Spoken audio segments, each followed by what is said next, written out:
If not, we're really encumbered for no reason. While the survivors wander the dungeons, the battle on the surface rages on. The warriors of Canabris are trying to defend the wardstone, but their strength is flagging. Their resistance is valiant, yet it will all be in vain if no one rises up to turn the tide. I mean, we're working on it, love. Yeah, we're encumbered. Okay. Heavily encumbered. Okay. Let's do... weight in descending order. 35 for 62 is pretty good. These, however, are not. These are not. Either of these. Either of these. There we go. We're back down to medium. That is acceptable. So yeah, we have no idea where we are right now. I'm guessing that's the way we came up. Catacombs under the city, yeah. You're hearing audio popping. Interesting. Let me just bring across my nonsense. I mean, I have a pop filter, so it shouldn't be popping that much. Let me just maybe turn myself down to the next equilibrium. There we go. That's a... seems like a nice equilibrium there. How's that? Is that any better or not really? Peter Piper picked a pack of pickled peppers. How much wood could a woodchuck chuck if a woodchuck could chuck wood?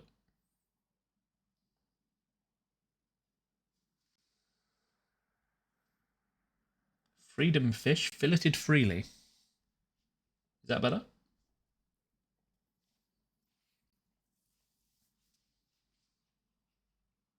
Sounds okay? Cool. Let me know if it needs changing, because I can change it as we go. Coal and... sure, money. That's all that is. It's just money. Right, we're not going to go up yet. We're going to loot everything first. First things first, we need our light source. There we go. Beautiful. Now, so we're going back to the city, so it's probably going to be pretty bad up there.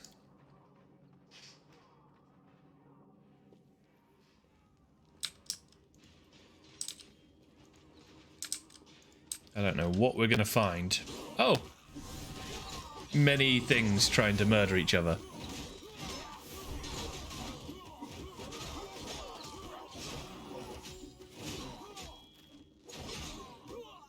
My dude seems pretty confident. Sup? The half-orc before you, wearing armour adorned with Amoniday's golden swords, is clearly exhausted. She obviously hasn't gotten much sleep over the last few days. There's soot on her face and fresh blood on her sword. Her hazel eyes are hard and focused, and her firm voice sounds accustomed to giving orders. She sizes you up, surprised, judging whether you are friend or foe, and opens her mouth to ask you something, but freezes when she spots Enivia. Hi. Oh, it wasn't that her wife or something? I think she said her girlfriend works. Nevi, I'd almost lost all hope. Hi. Everything's fine, Beth. I'm here.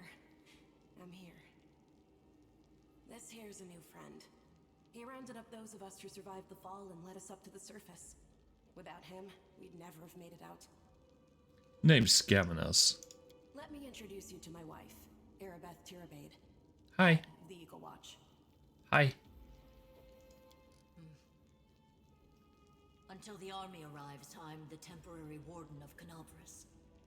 And you're just in time. As you can see, we're in the middle of a battle. And thank you for getting Enivia out of there. No worries. I have important information about the location of a cultist den. Very good. Report to me in full when we get back to the Defender's Heart. It's our temporary headquarters. Right now, the most dangerous cultists are here. The ones occupying the Grey Garrison. We met some mongrels who live beneath Canabras. This is Lan. Most people in Canabras think that the children of the First Crusaders are simply a legend. They're not. The people say that the day you emerge on the surface heralds the start of the end of the world. I'm not superstitious, but the situation is apocalyptic, all right. Having a living legend on our side can't hurt. You're not wrong there. Come on, living legend? A walking folktale, maybe? I just need to make sure I don't turn into a running joke. Where are we? Grey Garrison. Until recently, it served as barracks for the Crusaders, but it's now been taken over by cultists. Where's the target of this battle? When the demons attacked the city, their main target was the Wardstone. I trust I don't have to explain to you what the Wardstone is and how important it is to the Crusaders. We must retake it at any cost, or the fall of Canabras will be the beginning of the end of the Crusades, and with them, the rest of the world. That seems pretty bad. I see that you had a difficult journey to the surface. You need to rest. But there's a lot riding on this battle. I have no right to command you, but I'm asking you to help us. What's the situation in the sea? The city's gone. Most of the defenders, including the dragon Terendelev, fell in the first few hours. The civilians either fled or died in the chaos. The place is overrun with cultists and demons. Don't talk like that. Canabras hasn't fallen. Not while it still has defenders like you and me. Sweet words don't change the grim truth. No, she's right. Thank you, Knight. Until we no longer have the strength to hold a weapon, until Iomedae abandons us, we will fight for Canabras. How did the Wardstone end up in the Grey Garrison? The demons have long laid siege to Canabras, but this time, their lord Dascari appeared in the flesh. He ripped the Wardstone from the ground and hurled it halfway across the city to here. I thought the stone was destroyed, but it seems all is not lost yet. Dascari has gone, but the Wardstone is surrounded by a horde of those creatures. Okay. What are they going to do to it? Nothing good, that's for certain. Probably despoil it. But how did he do that? He's a demon. The Wardstone should have burned his filthy hide. It should have. But what happened, happened. We don't know why. Why is the Wardstone so important? The Wardstones are a gift of Iomedae. Created personally by her herald, a mighty angel, and a general of the celestial armies. The Wardstones keep the world wound from expanding. They stand along the border of the territory controlled by the demons, creating a barrier to keep them inside. The Canabras obelisk was the first to be placed. It is the key to the whole barrier. We cannot leave it in the hands of those monsters from the abyss. Okay. Let's not waste any time. The spirit. You, take a Navia to the rear. The rest of you with me.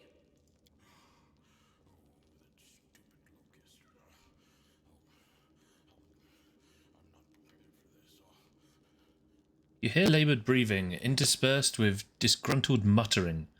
August is holding a rapier hilt in white-knuckle grip. A bead of sweat trickles down his temple.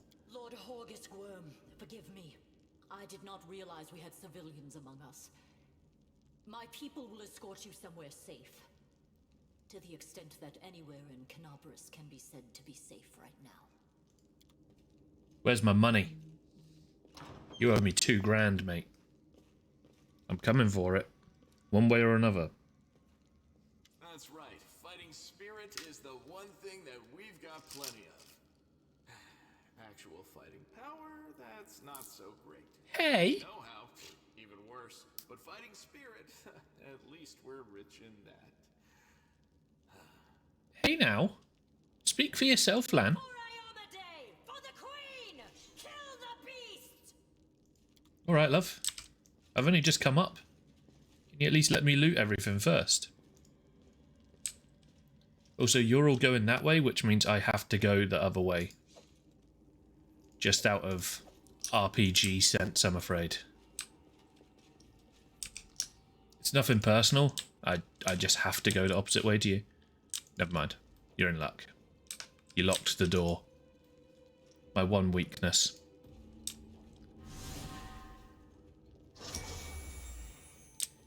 You'll want to go that way. Apparently we just have to follow him for now. I guess while we've got this massive horde of people with us, we should probably... Oh my god. Yeah, we should probably just, you know, go on non-turn based, because we're not going to get attacked, like, at all.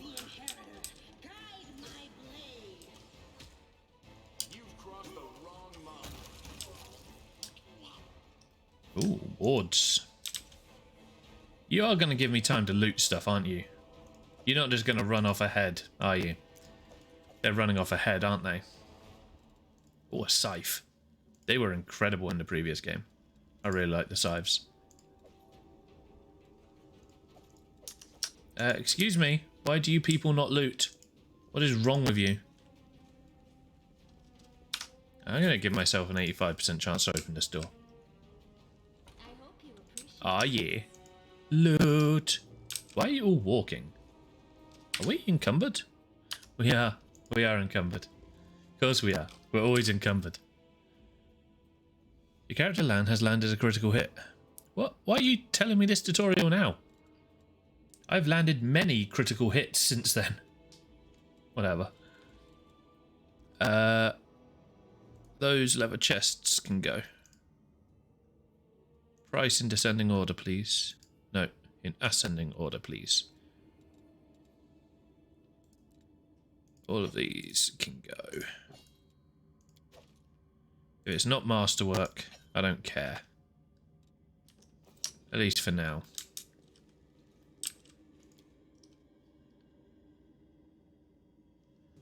Right. Oh, goodness. That's, yeah. That's people. I'm guessing that's the ward stone. He wasn't wrong about it being yeeted. Shit. Okay. Well. Hi. How y'all doing? It's a lot of people. Hey, I know you. So you're one of these cultists. How's it going, pal? Want to join? Your lot will be dead soon, but we'll be alive. You're a dick. I can't. Come on, leave those losers. The Crusades are over. Soon the demons will rule the world. I know, right, with Bucket?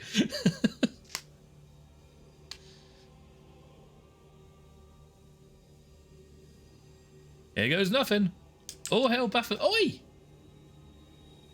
Oi! Oi! What do you think you're doing? Oh, you cheeky sod. Right, okay. So we've got evokers. The evoker's gonna have to die first, 100%.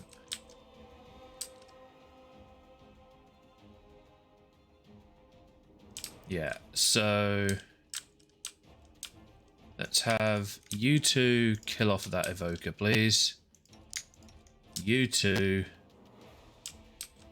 We're going to let this lot handle this side, and we're going to try and handle this side. You just, like, charge in and start murdering people, please. Oh my god. The evoker dead? He is. In which case, sharpshooters next, please, guys. If you could actually hit, that would be superb. Thank you. Come on. Shooty, shooty, hitty, hitty. You get you, you get you. You two are still doing fine. Oh, she's down. Okay. Why is there so many of you? Oh, good. And dretches, huh? How are you guys doing over there? Oh, you've killed everything and are just having a cup of tea, huh? Do you maybe want to come over and help us? Oh my god. Oh, this went poorly. Lan, can you get out of there? You can. This is why I like doing turn-based, because for me, this is far too hectic to keep an eye on what the hell is going on. Yeah, she is a killer machine. I don't know what level she is, but she's much higher level than me. I think next time we should stay with them. Okay, so this is where you just fill me up on all the loot in the world, huh? None of these are good, are they? No, none of them are masterwork. I would like there to be a button that says loot all masterwork and higher. So I don't have to hover over every single piece of gear here. I would just like that.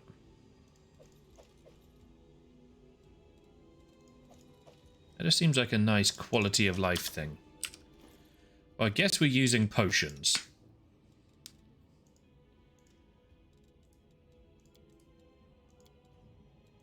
What, 3 for you? It's not too bad. Ugh, come on. Roll well. So yeah, Lan is the only one that actually didn't die horribly that time. He gets to use a potion just for the sake of it. Scrolls? You have the scroll of cure light wounds. I know. Also, if you hadn't noticed, this lot need looting. So, I'm sorry, but there are more important things right now than scrolls. Oh my god, they're certainly giving us long scrolls, aren't they? Lots of scrolls, even. I am worried by the number of resources they are giving me. The door's locked. From the other side, how dare you? Stairs were severely damaged. Passing's impossible. We're now encumbered again. Dear God.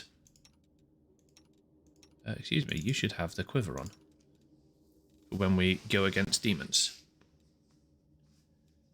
Oh God, yeah, if AoE loot wasn't a thing, I would mod it in straight away.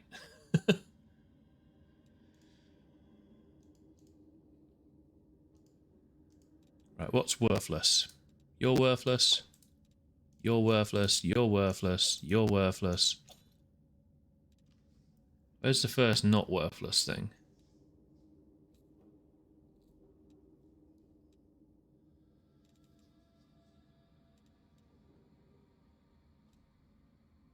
It's a good question.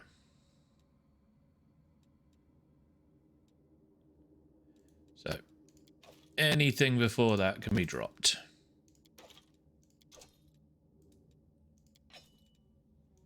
That should lighten us up a little bit. I always keep masterwork stuff because it sells quite well. Anything else that I'm not using, however, gets thrown on the floor. Apart from I am going to keep one of these Baphomet Cultist shields because who knows if that's going to come in handy later on, you know? I wish I could identify these rings and necklaces. I can put it on. It's giving me +1 AC, but I don't know what else it's doing, so I'm not gonna mess around with that.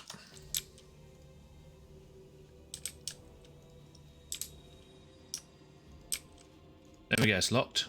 Yeah, okay. I get the idea. You want me to stay on this path.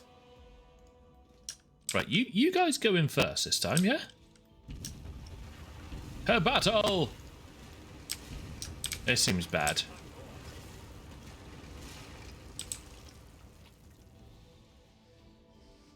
And then at the end of each section you can loot everything again. So in theory I could now loot all of this, take it up to the next area with me, drop it all again and then keep doing that, but I am way too lazy.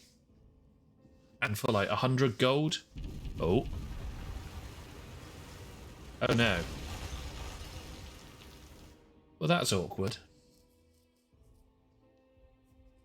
That's very awkward.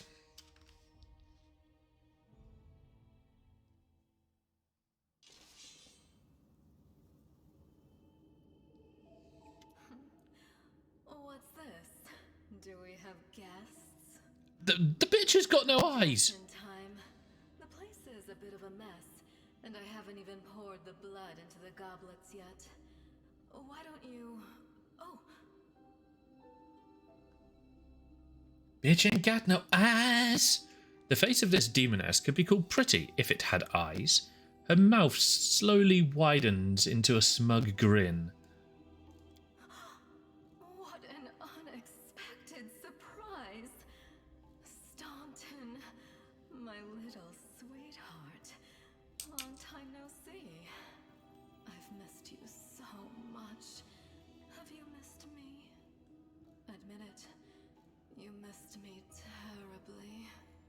I still wish you could get rid of this film grain effect that is over everything. It looks really weird.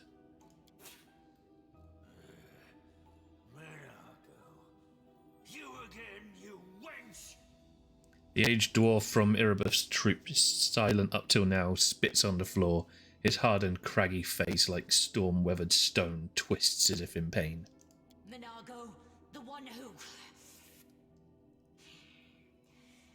Be careful. She's one of the deadliest creatures in the whole demon horde. She was once responsible for a massacre in Canabris. She must be back to finish what she started. Okay, so I am role-playing this as my character, and my character would absolutely say, "Hey, demon woman, what's wrong with your face?"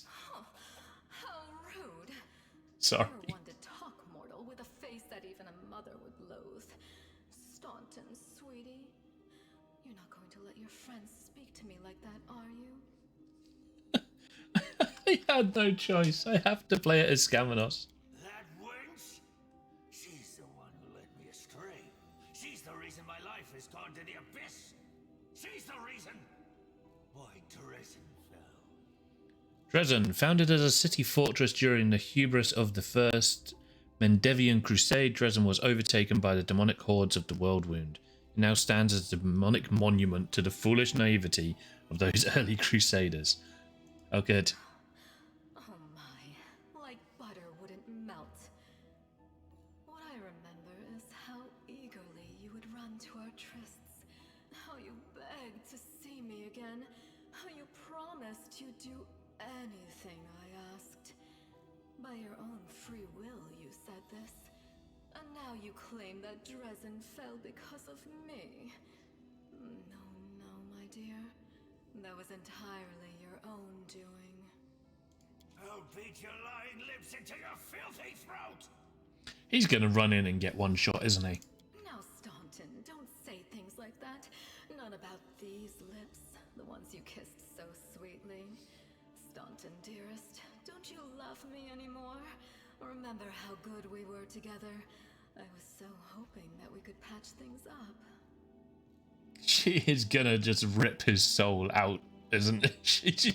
She's not a very nice lady. I'll kill you! Go on, run in, you moron. Oh, she just fucks off. Right, what the hell are all of these things? The hell is a Abricalendiolu? It's a level 5. It has energy resistance to basically all elements. It's immune to poison and electricity. Cool. We know what the Dretches are, and these are just normal people. So these guys suck. We're going to go ahead and let our friends go first. Yep, you guys go first. There we go. Now, we will deal with the cultists. Oh, no, we won't. We're gonna move. Because that looked horrible. Yes, I know they've got damage reduction.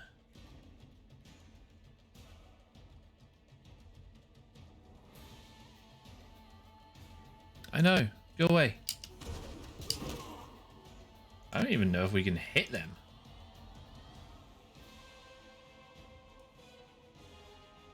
See if I can do that instead for her. Definitely get rid of that wizard. No one likes a wizard. Ow! Bad wizards. You're gonna let me loot, aren't you? Yes, good. Even more scrolls. Even more masterwork stuff. This game is not skimping on the loot.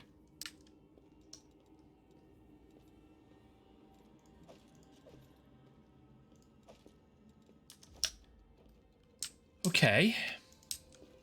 That didn't go too badly. Land's a little bit hurt. But otherwise, we're good. I am worried about the amount of loot they're giving us, though. What's on your mind? I wonder. The amount of loot they're giving us is quite a lot. Ooh, law religion check. Come on, do well. Hey, you actually did alright. The unholy symbol of Discari, the demon lord who attacked Canabras, drawn in human blood. Oh, that's never terrible.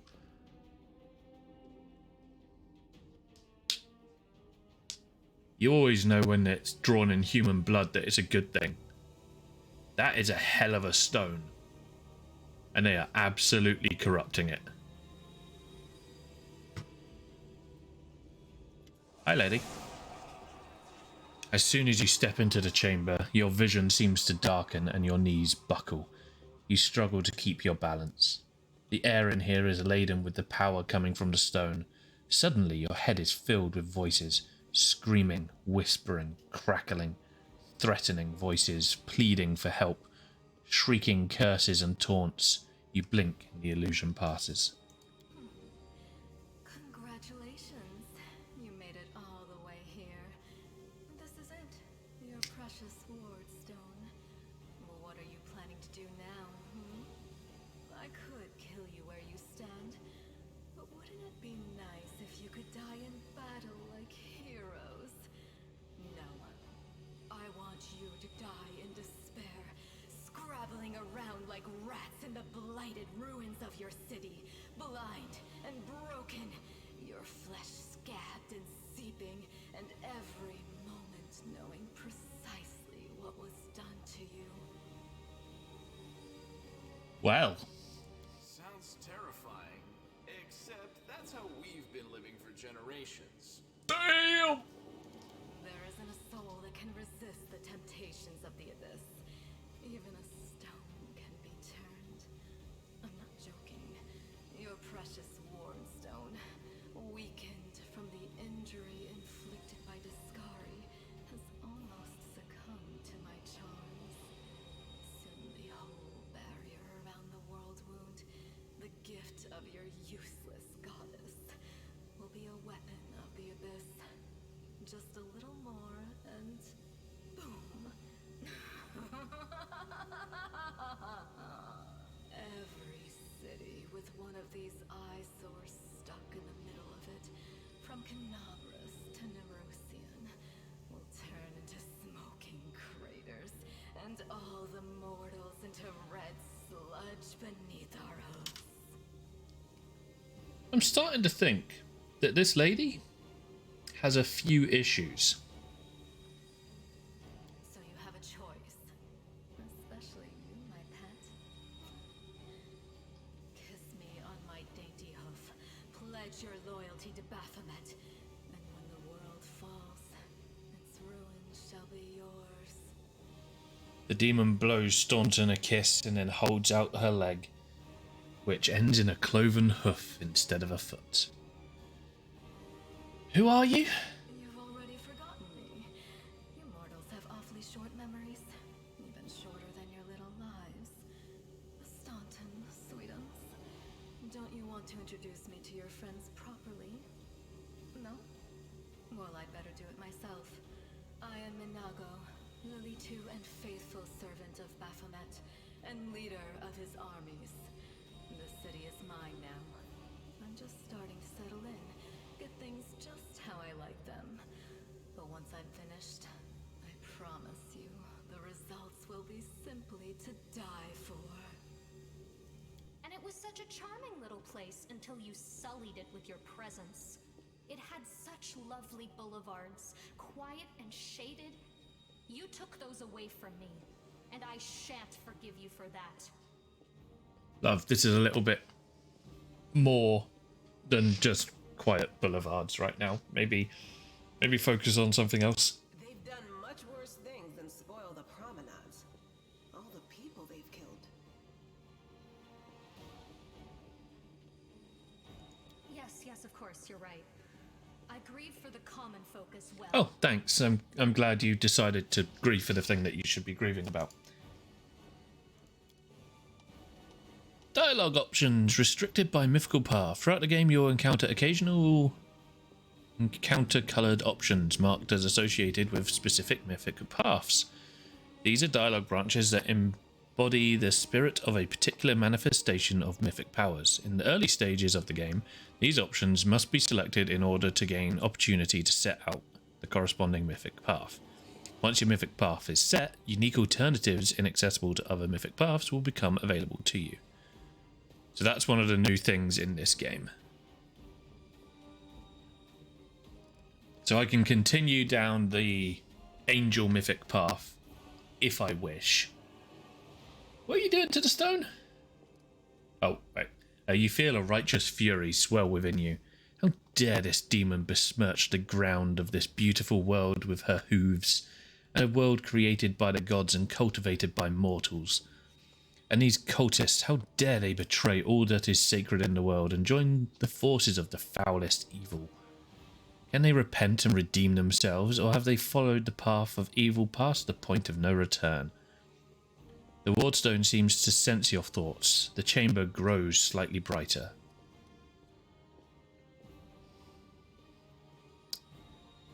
I'm not sure if I want to go down this angel path for Skamanos. I don't think that's really what he's looking to do. So instead we're going to ask, what are you doing to the stone? Well, quite what am I doing to it? Probably the same thing I did to many of your comrades. Sweetly and tenderly persuading it to abandon the mortals and join our side. Prepare to fight to the death, demon! We won't let that happen. Okay.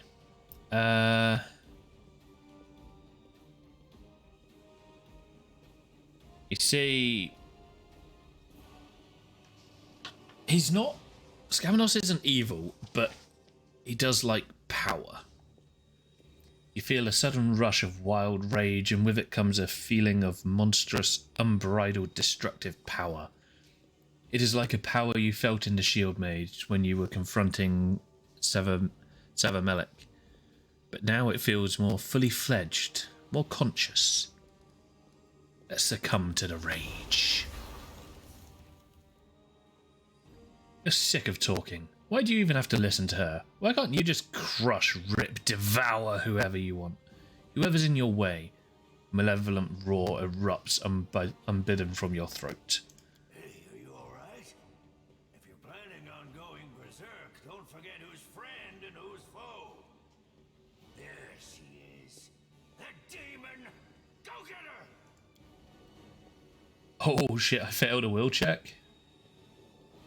Well, it was a 16 and I have a +7, come on. Who does this dwarf think he is? How dare he give you orders? You'll silence him for the good, the rage bursts free.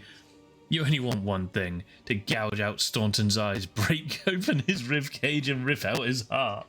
Okay, this may be slightly more evil than I thought it would be. Yeah, maybe the rage route is slightly more on the evil side than I thought it might.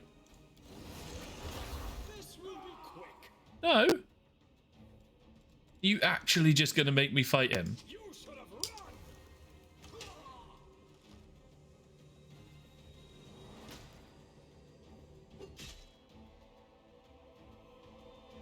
I have a bite attack now? Of course I do. Why wouldn't I? We're going to die. I'm tired of playing around now. Yeah, we're gonna reload that. You want to know what will happen when I'm done with the ward stone? Here's a little demonstration. Dare you, Dimension Door?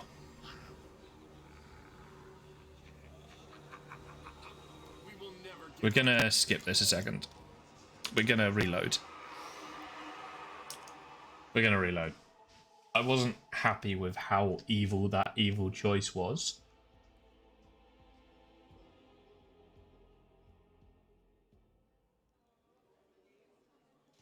Right. Skamanos doesn't kill allies, so... Healing your wounds was easy, but you were unconscious for so long, I was starting to...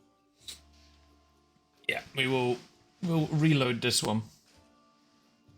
This is an RP reload.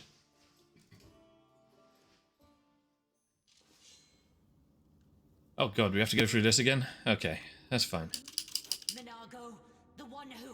What's wrong with your face? There we go. Right, let everyone else go in first. Stay back. That's it, stay back. Now go in. You two attack that cultist if you can. Very nicely done.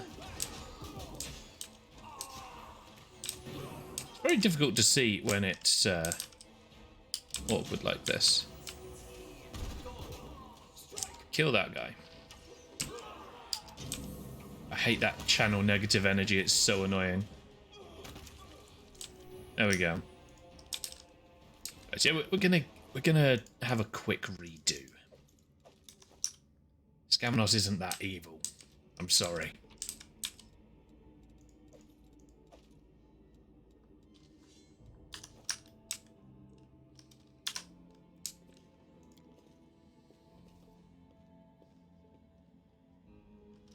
We passed that religion check last time, so I'm going to do it again.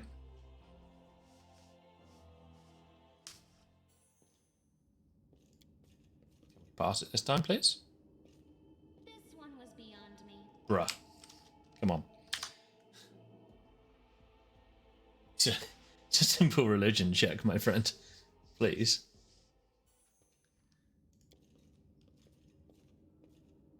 We good? I am helpful. There we go. Thank you very much. Right, save and head upstairs. I'm going to try to do all the same options again.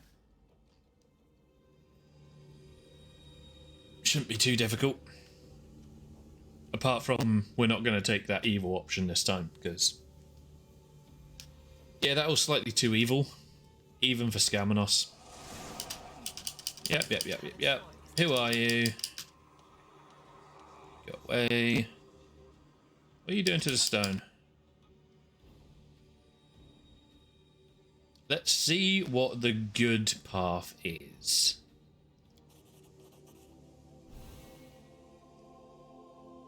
Because while I'm not... I'm chaotic neutral is how I play Skamanos, so... Echoing the holy flame erupting from your hand, the light also gets brighter and brighter until it floods the chamber. You hear the voices again, stronger now, they repeat your words like a choir of angels. Hey, no eyes. Didn't you tell us that heaven had turned its back on us and no one would come to our aid? Don't listen to her. The fiend wants you to lose all hope. She won't succeed. I'm done with this shit. I only followed this hoofed menace because I thought the Crusaders had it, and there was no other way to protect my family. But now I see that there is hope. I won't bow before these heinous idols ever again. If they kill me, at least I'll die a decent death. Yes! Return to our side, friend! welcome you back, and heaven never abandoned you, no matter what this deceiver told you. Turncoat, I'll cut out your heart. We'll see how tough you really are. We let you frighten us once, but it won't happen again. They will break against Okay, so we gained 2 allies. That's always nice. Again, we're going to go ahead and wait for our much higher level friends to head on in there first.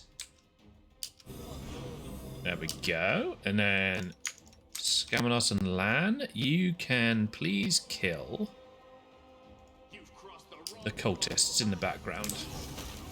Thank you very much. And that one. Saving throws. Your character Scylla has failed saving throw. Yeah, that's fine. You don't need to tell me everything. I told you not. You guys get out of there. Oh, shit. It threw a fireball. Crazy bitch. Oh my god, wiped them all out. That's it. I'm tired of playing around now. You want to know what will happen when I'm done with the wards? Okay. Here's a little demonstration. I'll take that. That's how it rolls. I'm fine with that.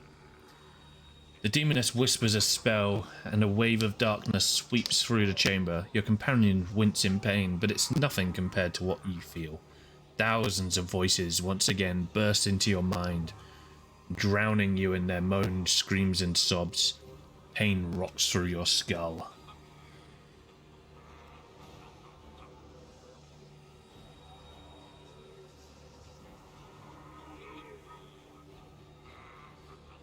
I don't see why this is an evil option. Just calling the demon scum.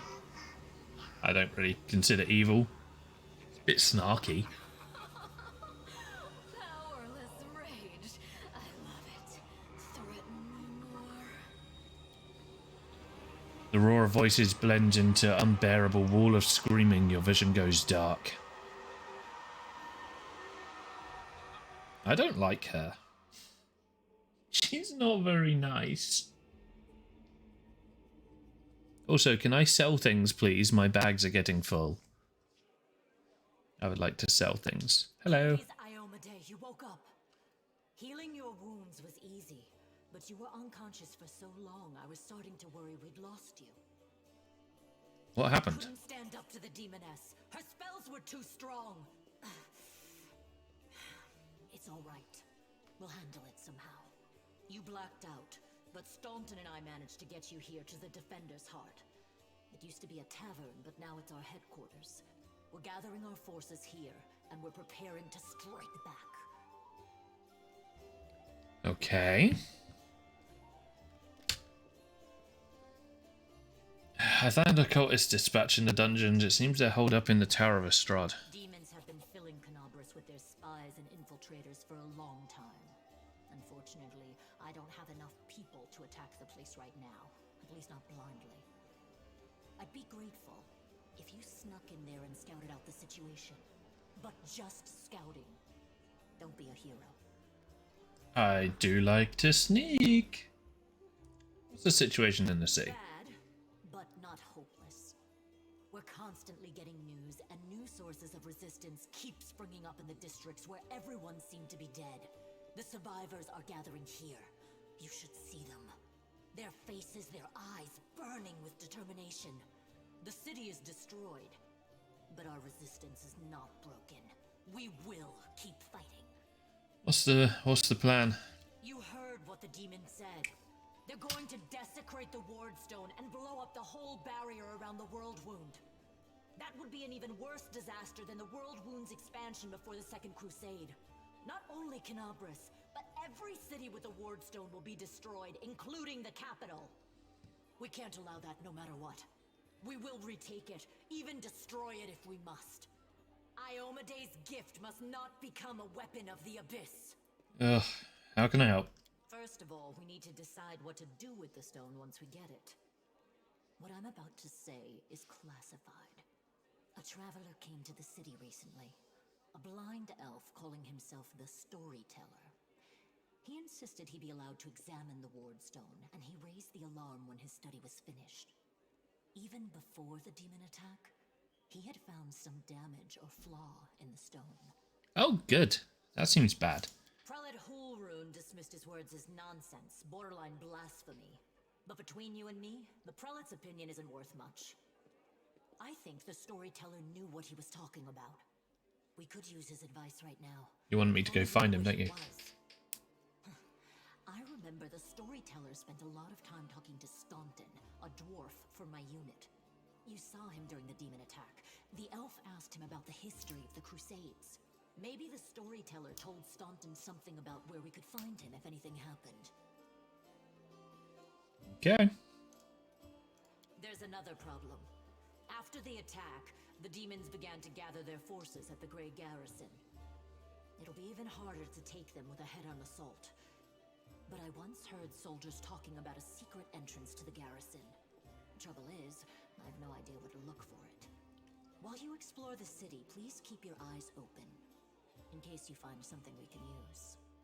And one last thing. The Eagle Watch has lost a lot of soldiers recently.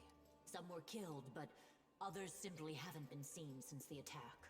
In the chaos that is now Canabris, it's next to impossible to confirm anything for sure. One of the missing fighters is Janna Aldori, a new recruit in the Watch. She got along well with Sela, and she often went drinking with her. I honestly thought Sela and Janna had died together. But now Sela's returned with you and there's no sign of Janna. If you learn anything of her whereabouts when you're out in the city, please report back. Okay. Everything's clear. May the goddess help you. We're still fighting, which means that Canabris still hasn't fallen. If you come across any groups in the city that can fight, send them here to the Defender's Heart. We'll need every fighter we can muster for the final assault. Yes, one more thing. If you're in the area, check out this address. It's our house. Mine and Inevia's. Well, it was our house. If the building is still standing, open the hidden compartment in the kitchen. It's filled with supplies for a rainy day. You can take whatever you find. You have more need of it. Okay. That's a lot. So, let's see what we can do here. That didn't quite go to plan. We got our ass handed to us. But we got a lot of loot to sell. We've also got a lot of loot to actually redo as well. So these are all the pre-order bonuses. Ironically, they're all unidentified, so I don't know what any of them do. That's awkward. It's very unfortunate.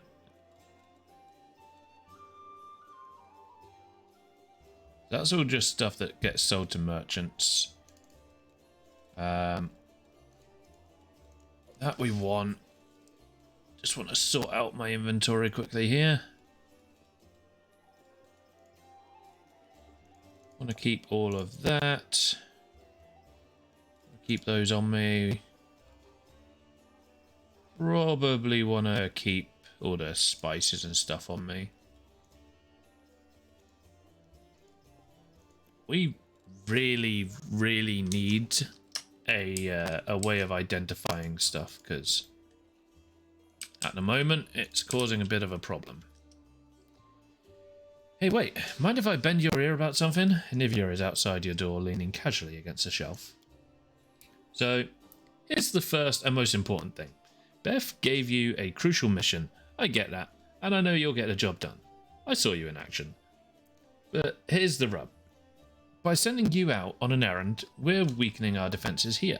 If they come at us while you're gone, I don't know if we'll be able to fight them off. Do you want me to stay here and guard the tavern? You what? No! Your task is far too important. You can't just hold up here, like, all cozy like, waiting for the demons to knock on the door. We need to take the fight to them. But if those freaks try to make a move on this place, Beth will send a runner to get you. If that happens, you leg it back here, alright? Because if you don't, you'll be coming back to an ash pile. Got it? When do you think the demons are going to attack? Your guess is as good as mine. Might not be here. They could attack a whole damn city. Those vermin know they've lost the upper hand and that we're gonna push back hard. If things kick off here, you should know. After they attack, some things could be changed beyond recognition. So if you've got any business that needs taken care of, you better do it soon. Everything seems clear so far. What else do you want to talk about? So, the rift that damn beetle left with its scythe? Yeah, well, it cut the city in two, and it's difficult to get across. My scouts tell me there's a halfway decent place to set up a crossing in Market Square. Not that any of them tried to make sure. But if you've got a mind to go across, I think you're going to have to eventually. You might want to give the square a once over. Okay. Thank you, Avinia. So now the 1,000,001 side quests begin. Staunton. Staunton, the dwarf resembles an abandoned citadel, one whose high crumbling walls are still holding fast, but whose empty, lightless windows make it clear that all inside is dead. Oh, that's cheery. Jesus. Oh, it's you. Good work back there in the Grey Garrison. Name's Staunton Vane. If you've heard the rumours about me, his face looks like it has never known anything as carefree as a smile, grimaces. Just know everything people say about me, it's true. I need to talk to you about that elf who calls himself the Storyteller. Do you know where I can find him? The Storyteller? Staunton strokes his beard in thought. A strange old fellow. He used to sit with me for hours asking about all sorts of things. He never offered judgment or comfort. He just listened. At first, I wanted him and his questions as far away from me as possible, but later I realized that talking to him did ease my burden a little. I hope he's alive and well. He's completely blind and feeble too. So if he's alone in the city, well, you probably know what that means. I do know one place he might be. Look for him at the Black Wing. It's a library. I'll show you where it is on the map. I don't know what use a library is to a blind elf, but he loved that place. He would sit there day and night. What do people say about you? They say I'm a traitor, as bad as Erelu Vorlush, that I'm a disgrace even among the ranks of the condemned, that Queen Gallifrey should never have spared me, that I belong in the gallows. Who is Erelu Vorlush? Hardly any name arouses so much rage among crusaders as the name Erelu Vorlush, a Sarkovian witch who initiated the opening of the World Wound, and then made it expand. Almost nothing is known about her life before the atrocity, except she was condemned for using arcane magic. Okay. So, crazy witch do crazy witch things. Okay, fair enough. Why do they hate you so much? You really want to know? Staunton gives you a long, morose look and then sighs. I'm the reason why the Crusade forces are holed up in the fortress on the edge of the World Wound, instead of bringing the fight to the demons. We used to have a foothold in the Wound, that mighty, unassailable city of Dresden. We used to have it until it fell. And all because of my stupidity. I gave the enemy our main citadel. I was tired. They wanted to execute me. No, I was tried. They wanted to execute me. And rightly so. But the Queen intervened. She said that I should live and fight in order to undo what I have done. So, that's how I live. Decade after decade, fighting the condemned. As you can see, I have fixed nothing, and I have earned no one's forgiveness. Are you going to spit on my face too? Wouldn't surprise me. You were given a chance to live. So live, and stop blaming others for what you made of your life. Do you think you're the first one to come to me with sermons? A whole city fell because of you? How's that possible? What do you mean, how? If you don't trust the word of the condemned, go ask somebody else. Like my little brother, Joran. And if you still don't believe it, What's it to me? But you're about to ask me to recount the story of my disgrace for the 1000th time. Don't. You really don't have any friends? I couldn't have survived this long if I was completely alone. Jorah, my little brother, keeps me going. He's never abandoned me. Everyone else shies away from me like they might catch what I've got. Even fighters in the Condemned console themselves by thinking, I got stripped of my rank, but at least I'm not Staunton. So the Condemned are a military unit made up of petty criminals, conscripts, and disposable soldiers, and frontline fodder. Oh, that's cute. Commander Tyrabade seems to be the only person in the world, the whole army, who remembers that I'm a soldier and not a drudge. She has no qualms about talking to me and taking me into battle. She had some mud flung at her in the past for it. That's what she tries to keep an open mind about people. It's no surprise that she's the only one to hold onto her sense of reason in the farce. I have to go, Staunton. Go then. Maybe we'll see each other again. You're a very grumpy dwarf. Who do we need to talk to and who can we talk to? These guys are just guys, right? Yeah. You're all just guys, that's fine. Please tell me you sell and buy things. Gimel Hawks. A strange figure towers over the bar. A huge, ungainly man with skin so milky white that his blue veins are visible even from a distance.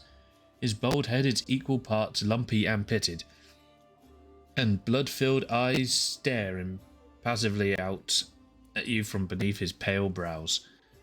The glass in the albino's large, clumsy hands looks dangerously delicate, as if one twitch of those calloused fingers would be enough to crush it. A gold medallion engraved with a tankard gleams around his neck. What'd it be? Who are you? Grimmel Hawks. Vampire. Are you really a vampire? Grimmel gives you a long look of reproach and then grudgingly answers, no. Law, religion check. The medallion you're wearing, that's a sacred symbol, isn't it? You're a cleric of Kaiden? I'm a tavern keeper. Best in the city. The best there's ever been. And I pray to gods. I pray to the best gods there is. 1 XP. Really? Just 1? Okay. Any news in the city? There's demons everywhere. And then you showed up. You're not very helpful. Are there any places in the city worth visiting? If you mean places that normal people usually stay well away from, then there are plenty. Like the Pixarian wine cellar. Ooh. It once belonged to a Pitaxian trading house. The king of Erophati came to power in Pitax, and property started changing hands. Soon after, the seller's shop assistant was found in a ditch. Not all of him. Just his head. Numerian gangsters had taken possession of the place. They wanted to sell something stronger than wine on the street, and they ended up on the gallows. The King Aravati's numbers was up, so now the store stands empty and unclaimed. People say that a headless ghost wanders the place at night, moaning ghoulishly. Ooh. Always good to know about wine cellars. See, you're not one for talking. Grimmel gives you a long, mournful look and says nothing. Show me what you got. Sell everything I own. There we go. 4.5 grand. Holy crap. That's a lot of money. You only have potions.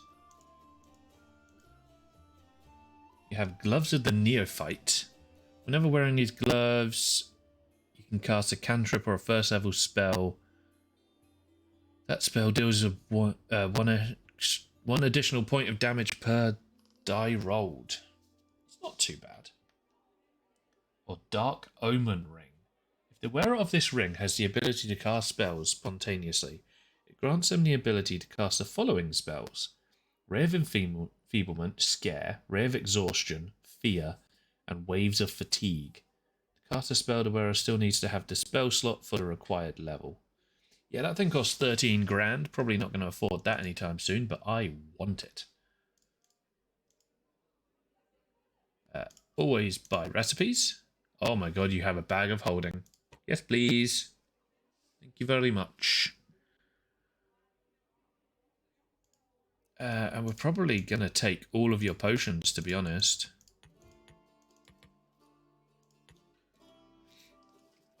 All 35 of the buggers. What others? Probably want a couple of lesser restoration potions.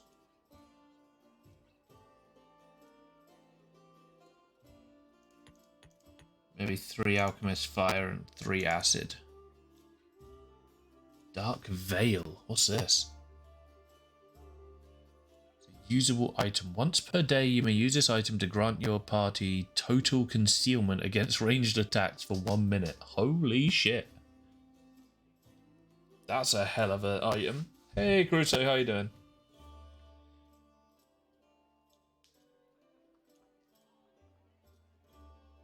Holy water. You can throw a flask of holy water as a splash weapon attack. Does 2d4 points of holy damage. Each creature within 5 foot takes 1 point of holy damage from the splash. Don't really worry about that. Main thing, potions, bag of holding, couple restoration potions for when we get, yeah, that bullshit.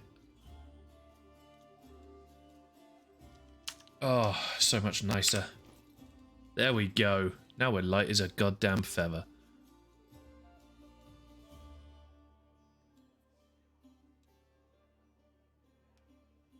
Oh, this has been... Apparently this has now been identified. I don't know how, but someone identified it. Who identified my item? Go away.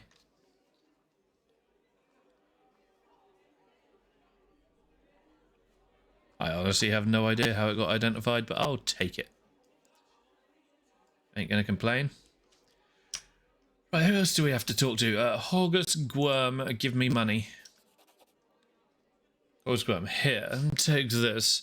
Yes, it's 2,000 gold coins. Take your payment and remember that Horgus Gwyrm always keeps his word. You helped me get back to the surface, and I duly paid you for escorting me. Now, speaking of future cooperation, Horgus looks at you with unvarnished disapproval. His arms folded across his chest, his foot tapping impatiently. I have a job that would be perfect for someone like you. Naturally, I'll pay generously for your services. What does the job involve? You should be my bodyguard, you see. I have good reason to return to my mansion here in Canabros. I still have, well, it doesn't matter. It's none of your business. My mansion is a breathtaking building with a large garden in a wealthy part of the city. Even before the demons attacked, every thief and fraudster in the city tried to get inside. One way or another, I shudder to imagine the state it's in now. I have little hope that my guards were able to hold the mansion during the attack, and I expect that the servants fled when they saw the demons. Only Adabar knows what's happened there since. Therefore, I would ask you that you meet me in my mansion and guard me there until I complete my business.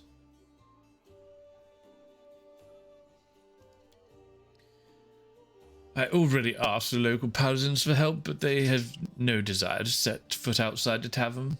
Damn cowards and traitors. That's what they are. Also, please, do take Camilla with you.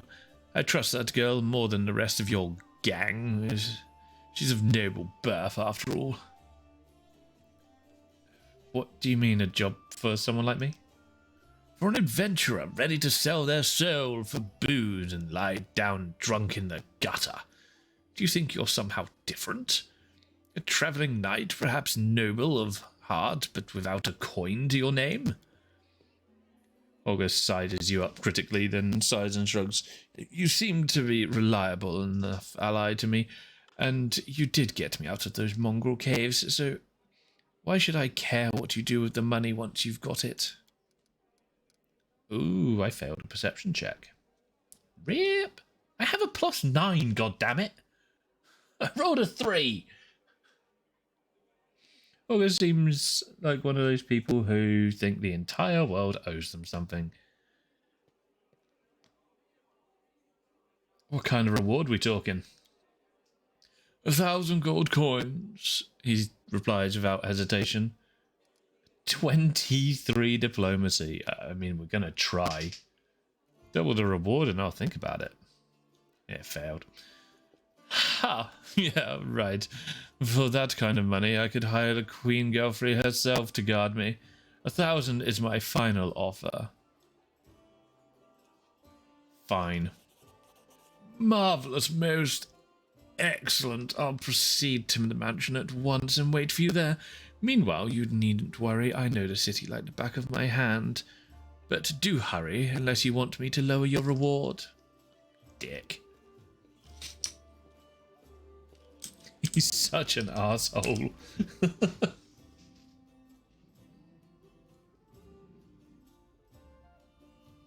Yeah, I keep on wanting to say Gallifrey as well. We're so close to a level. That's not fair. 37 XP away from leveling up. Oh, this has been identified now. Crypt Raider's armor. Scale mail gives its wearer a +2 insight bonus to AC against undead. Huh. It's kind of cool.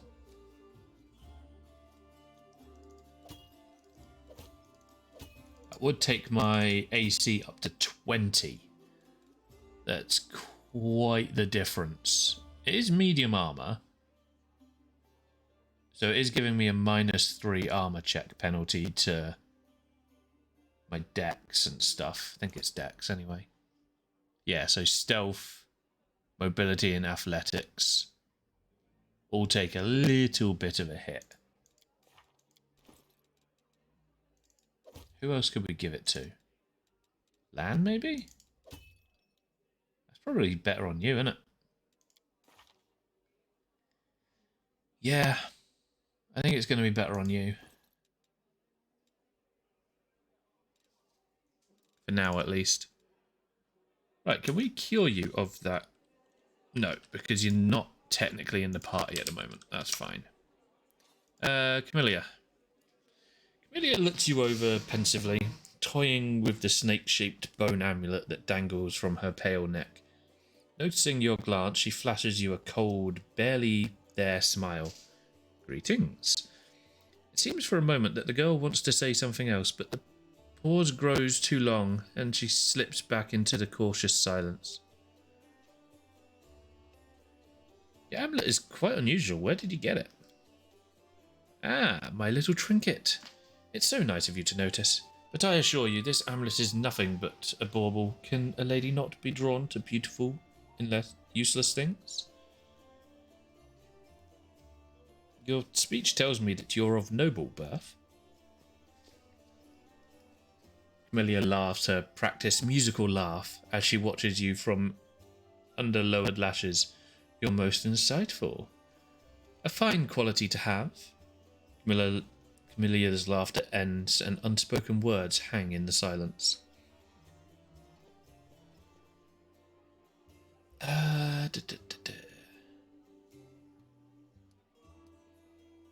Nothing wrong with being noble. People are not born equal. I wouldn't have pegged you as a philosopher. Where did you learn to wield a rapier so well? I had good teachers, although they don't get all the credit. I'm a most diligent student. Tell me about yourself. You want to know more about me than you already do? Why, I talk to the spirits of this tormented land, and they guide me in battle. I'll help you fight demons, and I'll swear that you can rely on me in this matter. Is that sufficient? Anyway, as much as I enjoy our delightful conversations, these spirits are calling me, and I must respond. Please excuse me. Okay, interesting. Very interesting. Who have we got to speak to over here? Jesus. Kyodo. I don't know who you are. Well, no one we can speak to. You had a name, so I assumed we might be able to. Anevia, my girl. I like her. Anevia, in her muted colours, blends almost perfectly into the background. She appears relaxed, but her seemingly unfocused eyes are taking in everything around her, tracking and filtering potential threats. The only tell is a way she drums her fingers on her hip, near her weapon sheath. She shows no sign of injuries and confidently leans at her previously broken leg. She pretends to have just noticed you, even though she watched you approach from afar. Oh, hey! So, they howdy patched me up. Now I can run, jump, or dance and jig as long as I feel like it. Are there any suspicious places in the city that I should pay attention to? There were a couple spots I wanted to check out, but I didn't have time. If there really is a den of cultists there, it would be good if you could swoop in there and bust some heads. But don't need to search. You don't even need a search warrant.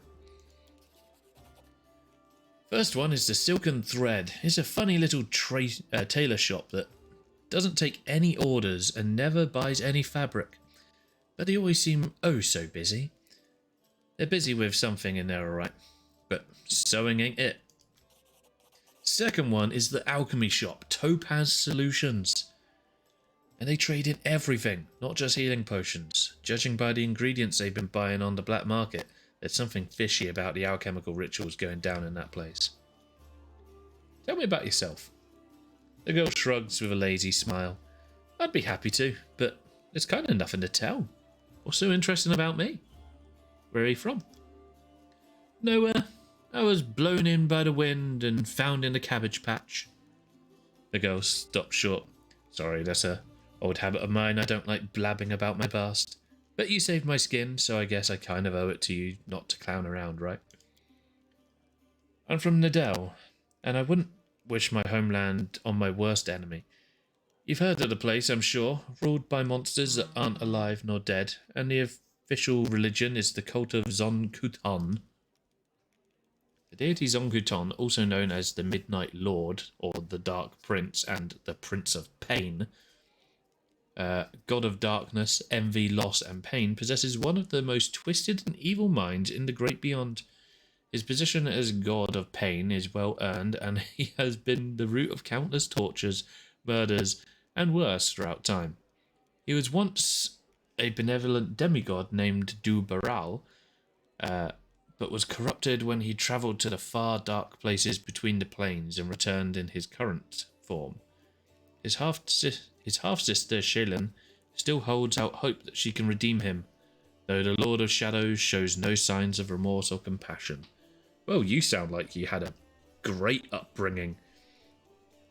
I grew up in a slum like a weed between the cobblestones.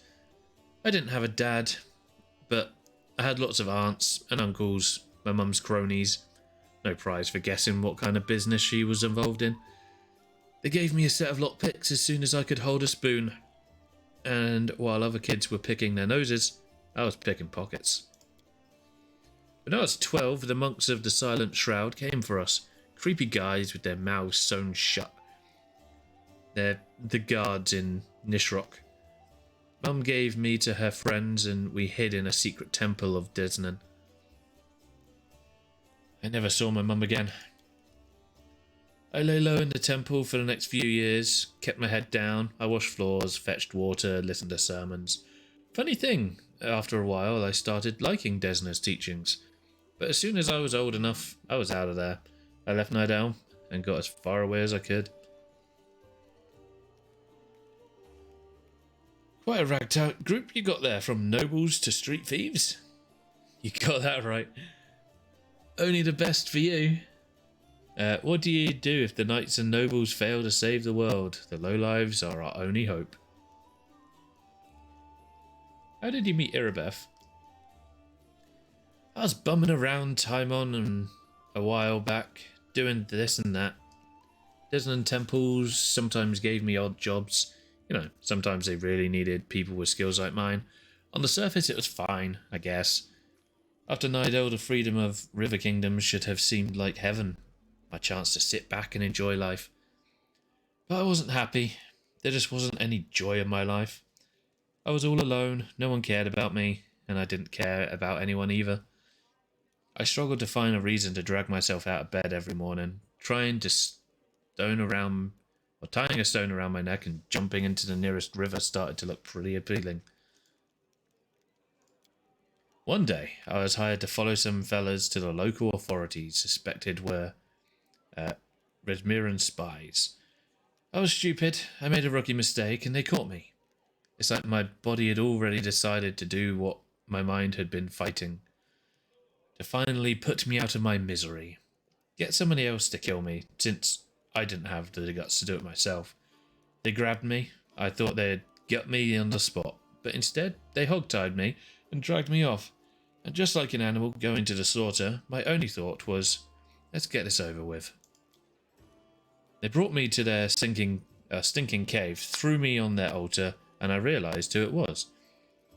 Cultists from Nidal. They tracked me down after all those years, but I didn't care anymore. Wouldn't even have cared if they had eaten me or whatever. Well, we all got to go sometime, right? So I was lying there, staring at the knives pointed at me, when fate rolled the dice and I hit the jackpot. Irabeth. There she was, storming into the cave. Picture it, I'm lying on the altar with all these knife-wielding maniacs around me, and suddenly Irabeth storms in. I thought it was Iomade herself, fierce in her shining armour with her gleaming sword raised. She made quick work of those scumbags, chopped them up like that. I didn't even have time to blink. She untied me, and then the girl's face lights up as she chuckles. She looked through the papers they had on the table, and she started swearing like a sailor. So much for Iomade. No worries, Caruso. I'll catch you later, mate.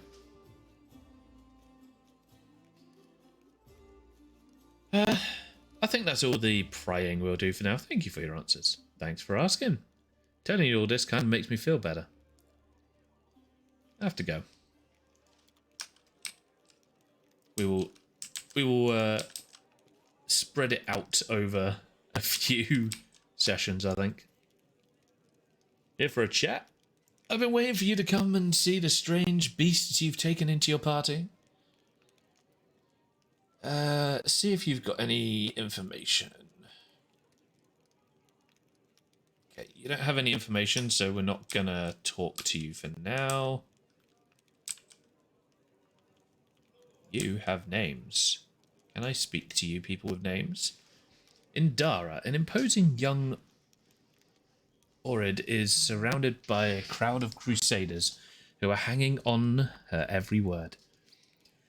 I hope this is an example. Clearly illustrates the difference between Gistak legionaries from the last war and the crusaders. Jesus Christ, words?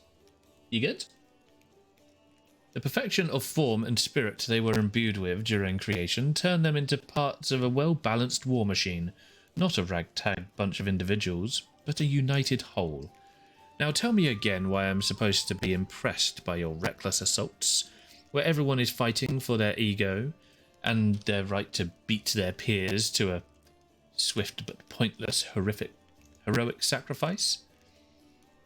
Some of the crusaders grumble unhappily, but it's clear that they are captivated by the woman's words. The only exception is a scraggly and dishevelled halfling monk whose puffy black eye gives him away as a brawler and a troublemaker. He enthusiastically pushes forward and tries to engage one of his friends, but one of his friends swiftly jabs him in the back with an elbow, making the poor fellow pause to catch his breath. Looks like we've got ourselves a student of warfare. Indara, the woman gives you a suspicious look and raises an eyebrow. Were your words meant to recognize my achievements, or to start a fight that way Mendavian Crusaders usually do? Crusader. One of the Crusaders angrily curls his fists tightly and retorts with a burst of passion.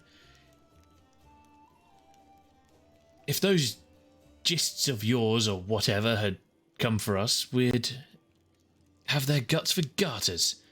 You think we'd never thought a mighty adversary before? The soldier's stern facade cannot fully conceal his relish.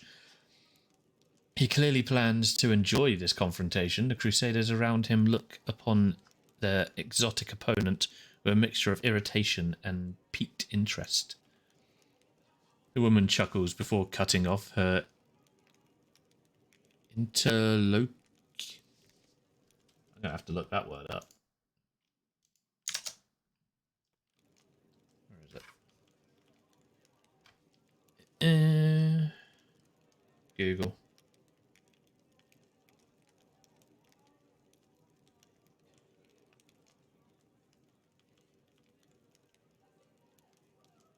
A person who takes part in a dialogue or conversation. Fair enough. Why didn't you just say person? I mean, I would love to see you storm a 60-foot tall walking castle shaped like a gigantic elephant that carries siege fortifications on its back. And I'll have you know those fortifications were defended by Jiskin priest craftsmen armed with demon-bound war machines.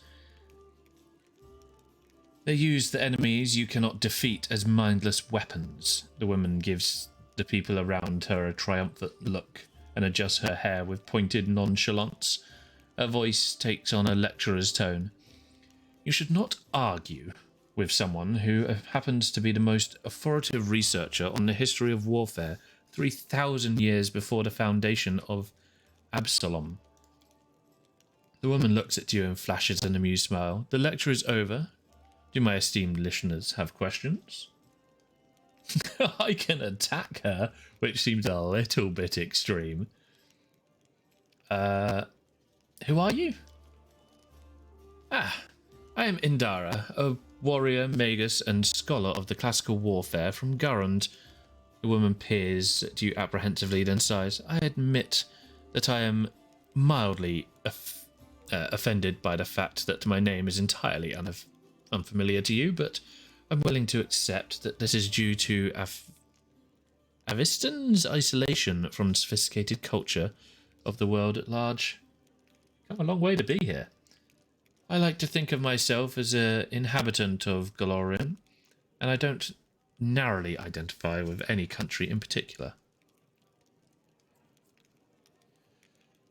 You're wrong to treat the Crusaders with such disdain. Allow me to explain. A debate? Oh, I'll be happy to prove that the current conflict can't hold a candle to the last war of Jiska. Very well, the last war of Jiska was waged using a significantly greater number of troops. Both sides actively relied on reinforcements from allied planes, and their strategic planning was perfected through no fewer than 7 rounds of intensive design. None of the above applies to this war of yours. Compared to the Jistka, we are but stone club-wielding kobolds. I would like to conclude my thesis with a few words of the wise counsel from Dagon, an advisor to the Pharaoh of the Forgotten Plagues. I doubt you will comprehend the true genius of this statement, but here it is nevertheless. A gadfly sees the ox. The ox pays no heed to the gadfly, but crimson fever takes them both. What's my diplomacy? +7. What's my knowledge? +5. The events of the past are shrouded in legend, but the fate of the world is being decided here and now. That is what you fail to grasp. We succeeded. Holy shit. The earnestness of the faces of those around you has taken away Iradra's panache, encouraging her to backtrack and stumble over her words. But, of course, I am not trying to diminish the importance of current events. What I am trying to say is that, from the standpoint of history, and particularly the history of warfare, she falls silent, fixedly staring at the unfriendly eyes of the audience. The true importance of these developments won't become obvious until later. As a scholar, I cannot deny that there is a certain truth beneath your skeptical statements. History is complex discipline rooted in fact and evidentiary base that grows ever more meagre the farther the described period is from the present moment. Of course, if I were to argue in bad faith, the way Crusaders embellish their tales of slaying a single Brimmock by adding a dozen Baelors, for example, I could win this debate. But I am above such things, and therefore I am forced to admit that your skepticism is not entirely without merit. Well, someone's a shit. I'm sure you would have been able to expand your arguments in a longer discussion. Indara nods with obvious relief. I'm glad we both understand this limitation. It's always a pleasure to face a worthy opponent, even if the debate takes place in a grim tavern. Perhaps especially because of that. Inadra unbuckles her sword belt and hands you the weapon. This is a worthy blade. It will be of use, not only for the strong, but also the wise. Shit. And this is where I bid you farewell. Before the end of the day, I was planning to observe how winged demons use pack tactics to drive their prey like herds of livestock. It is about time I got back to my research. A hint of smile graces Anadra's lips when she sees disappointment in the eyes of many Crusaders around her. Stay safe. Well, that happened. The bitch just dimension door out. What's that sword you gave me? Claw of Jiska. Just a +1 flaming short sword. Sweet. As bonus fire damage. That's a hell of a sword, love. Thank you. You can't use short swords, can you? No. And you've got the Radiance sword on, which, to be fair, isn't that great. This claw is much better. So we're going to put that on, but we're going to make sure we never sell that sword, because I bet we can do something with that. Oh shit, that sword looks dope. Not gonna lie, wasn't expecting to get into a philosophical debate with a woman and then she gives me her sword because I won. Honestly, did not expect that to happen. Okay, let's save up here. There's a book over there, so we grab the book. Hylor and the Spinner of Nightmares. Book the first of astonishing exploits of Venture Captain Hylor, published by the Pathfinder Society. The Spinner of Nightmares. How long is this info? Really long. That'll be another day. We'll have like a lore stream at some point. A tall, athletic man greets you. His hair is prematurely grey and shone close to his head in a military style. He is lean and well-groomed, and a monocle. Jesus, my brain is gone. A tall, athletic man greets you. His hair prematurely grey and shone close to his head in a military style. He is lean and well-groomed, and a monocle twinkles coldly in his eye. The bold set of his jaw and a large but agile frame attest that here is a man who is always ready to be on the move. Greetings! I am Hylor. Venture Captain of the Pathfinder Society. I am the superior officer among Pathfinders in this region of Mendev. However, the Society is running almost no operations here right now. Besides me, there are almost no Pathfinders here. Actually, I'm only stuck here because of an old feud with a demon worshipper known as Spinner of Nightmares. I've had to work alone without the support of the Society, but I've made a lot of acquaintances among the local mercenaries and daring fighters. If you need any good fighters for an honest cause, talk to me. Tell me about your confrontation with the Spinner. It all began with the task of the Pathfinder Society. I arrived in Neurosen with my team to investigate the sudden death of a famous crusader, Baron Farlon. We soon focused in on a small hospital for the wealthy where Farlon was being treated shortly before his death. It turned out that the gang of Baphomet's cultists, calling themselves the Labyrinth of Mind, had gotten a foothold at the hospital. They were obsessed with twisting the minds of their victims and targeted fragile people too weak to resist. The hospital was filled with perfect victims, isolated for weeks from the outside world, completely helpless. And when they returned, they were different, almost normal. But the moment that they heard a certain phrase, something dark awoke in their mind, and they were transformed into servants of Baphomet, ready to lie, betray, and even kill. The Labyrinth of Mind was preparing to infiltrate all the elite circles in Mendev, but Baron Farlon stopped them. He was too loyal to his oath and too resistant to their spells. He fought for the freedom until the strain broke his heart. We opened and cleaned the city of Baphomet's pit of vipers. Their den was a cradle of sin and filth. They cast spells on each other, and their loathsome fantasies stepped real from their mind into the world. They dreamt horrible and forbidden things, and they fought like mad. We burned the place to the ground and slaughtered everyone we could, but the leaders of the cult were able to flee, and they were set upon revenge. They abducted my daughter, Laurie, who served under my command in the Pathfinder Society. They left me a note full of tart insults, mockery, and sneers. From the note I learned that the name of my enemy, the Spinner of Nightmares. A few months later, I confirmed that she was the leader of the Labyrinth of Mind. My hunt had begun. I would get Laurie back at any cost. Hylo grits his teeth with bulldog determination. My companions and I need good training? I'll get a great mentor from Absalom. For the first few times, he'll train your fighters free of charge. What?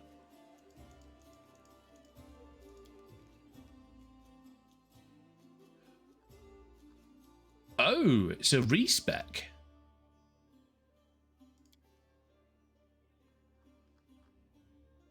Oh, that's really cool.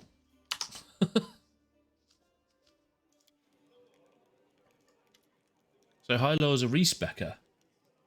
Sweet. Yeah, I have to go. I like you though. Right, last person to talk to. Oh no, last two people to talk to. Jesus. My voice is going to be shot after this. Hey there, during that march through the dungeon, we never got the chance to exchange a proper greeting. It's high time I shake your hand. Hi, amigo. How you doing? Erebeth said your friend Jana Aldori is missing. Do you know where we should look for her? Erebeth's worried about her fighters. I understand that. I wanted to look for Jana myself, so I didn't distract you, but since you're in this too, I could use some help. Jenna and I met in Canabras a few days ago and just hit it off. We went drinking together. Sorry, and then got hiccups. Oh dear. We went to the unforgettable celebration together too. But we got separated in the crowd, so we should start looking for her in the main square, I guess. That's where I last saw her. Jana's a good fighter, even if she is green. She couldn't have become an Aldori otherwise. I hope that means she's alright. Yeah, that's fair.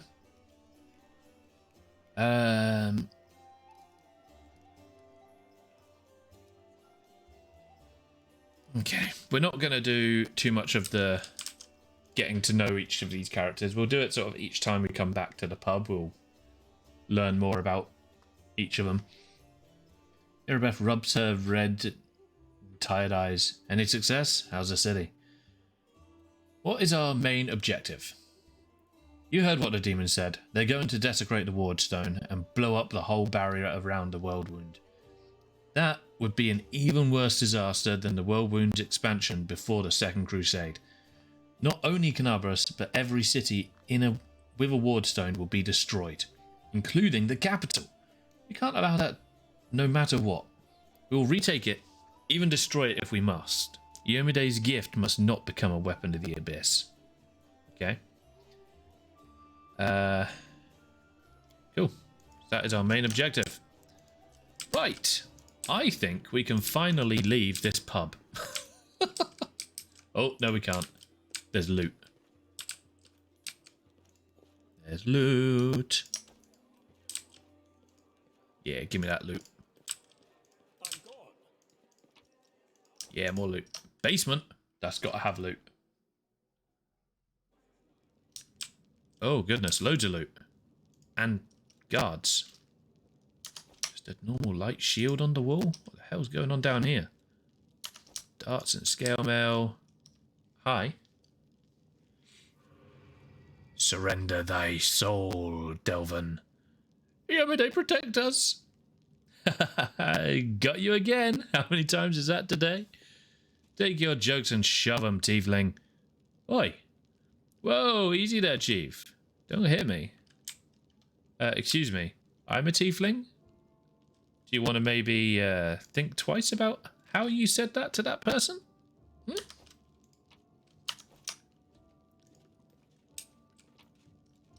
Don't make me beat the ever-living crap out of you, because I'll do it. I'm just going to loot all of your shit first, though.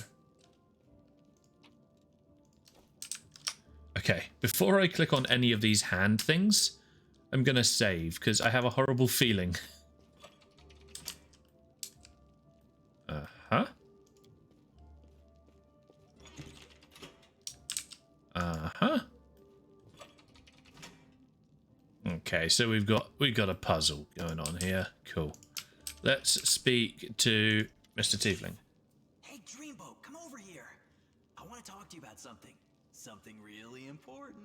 Oh, thank God, I don't have to speak on this one. The young tiefling sits cross-legged on the floor. He looks relatively calm for someone in shackles, but his tail whipped back and forth in agitation. Noticing your attention, the tiefling sits up and beckons you over. Quit bothering the decent people in here, Woljif, or I'll knock your teeth out. What's it to you, Delvin Dum-Dum? You were told to guard me, and I'm not stopping you. But no one told me I had to shut my trap.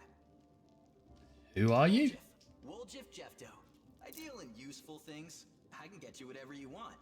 Anything. But there's just one problem. The tiefling rattles his change and gives you a meaningful look. What do you want from me? I'll lay it out for you. Simple job, 30 minutes tops. We go someplace, talk to someone, and in return, whatever you want, I'll get it for you. Some extra rations? No problem. Armor, weapons, scrolls, you name it. It's as good as yours. If you need my help with something, whistle and I'll be there. I'm handy enough with knives too, and even my magic know-how isn't too shabby. Okay. What a load of guff. If you were good at magic, you wouldn't be stuck in here now, would you? Don't you listen to him, Chief. He'd find fault with the Queen herself. I'll be useful to have in battle, and I'll sell whatever you want at a reasonable price. It's your lucky day. You won't meet another gem like me in Canabras. Why are you in chains? Does it really matter? Yes. Don't get hung up on the past, Chief. Don't look to the future. Live in the here and now. He was caught thieving. Okay. I don't really mind a thief. Your shadow, what was that? Get me out of here and I'll tell you. And don't worry, it's not contagious. I can't help you while you're chained up. How can I free you? That's easy. You know Irabeth? Feisty looking gal, always wears armor. You can't miss her. She's the meanest fighter in the whole city. When you see her, Put in a good word for me, will ya? Tell her there's this guy Woljif locked up for no good reason in the Defender's Heart. Well, for the follies of his youth. And he really wants to get out on bail so he can keep up his good behavior and make a contribution to society. You got that? Will you do it? Alright, I'll talk to Irabeth about your situation. I can count on you. Knew it the moment I laid eyes on you. We'll talk later. Doing this mainly because he said he was good with a knife. We do it my way. Let's, luckily there's only 3 of these. So there isn't many combinations. That apparently is not one of them. I can't see this one. There we go. So that's all of them up. And it's done nothing. All of them down? No.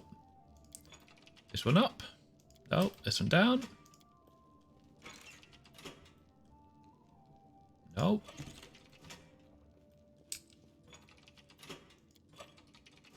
No idea. I'll work it out. To the tavern. Let's go speak to Irabeth, see if we can get ourselves another party member. Numbers are kind of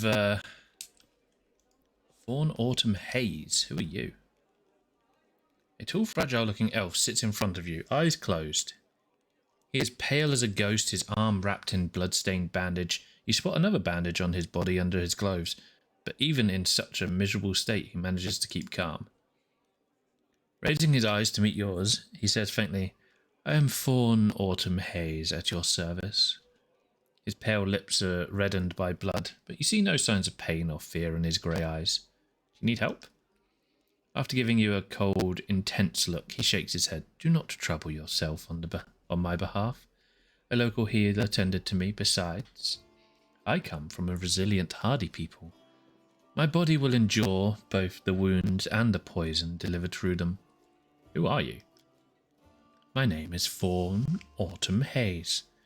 I came here from Keonin because I am a hunter, and all minions of evil are my quarry. I won't say more than that, if you don't mind. We are strangers, and of different races and cultures. I'd rather not tell you more than is necessary. Skamanos, you can trust me. I might be able to help you. After a brief pause, Fawn says, "It would be impolite to refuse such a direct and friendly offer. Who's your quarry here in Mendev?" "I was hunting a fugitive, a Descarite by the name of Kayasala. It pains me to admit that there are heinous malefactors such as her among my noble kind. I managed to catch up to her in Canabras, and I wounded her. The demons appeared, and the city was engulfed in flames. I was injured in the battle that ensued and couldn't free her soul from its service to the Dark Masters." He expresses no anger or hatred as he speaks, only compassionate sorrow. "I'm sorry for your misfortune. I hope things turn out differently next time." He purses his lips. "There is no need for pity. Our ancient kind is blessed with a great longevity. We gain a deeper understanding of the world than other races, and we learn our lessons better than anyone. That goes for learning from our mistakes as well. I survived, which means I will be more prepared when we next meet. I wish to aid you in your hunt." Fawn covers his eyes wearily. "I thank you, but this is my mission, and I'm used to facing all manner of terrors on my own. I do appreciate your willingness to help. If you happen to meet Kayasala, take caution. She has turned many innocent souls to the path of evil and darkness, has rewarded her with many gifts. Her appearance alone will tell you that it is warped. The agate skin and malicious stare of her blood-red eyes, the bestial teeth. She's more monster than elf at this point." 26 knowledge check. We can't actually hit that. Okay, we have to go. Damn. We've only got a +5 to knowledge, so we literally can't hit that check. Right, I think that is a good place to do a hard save.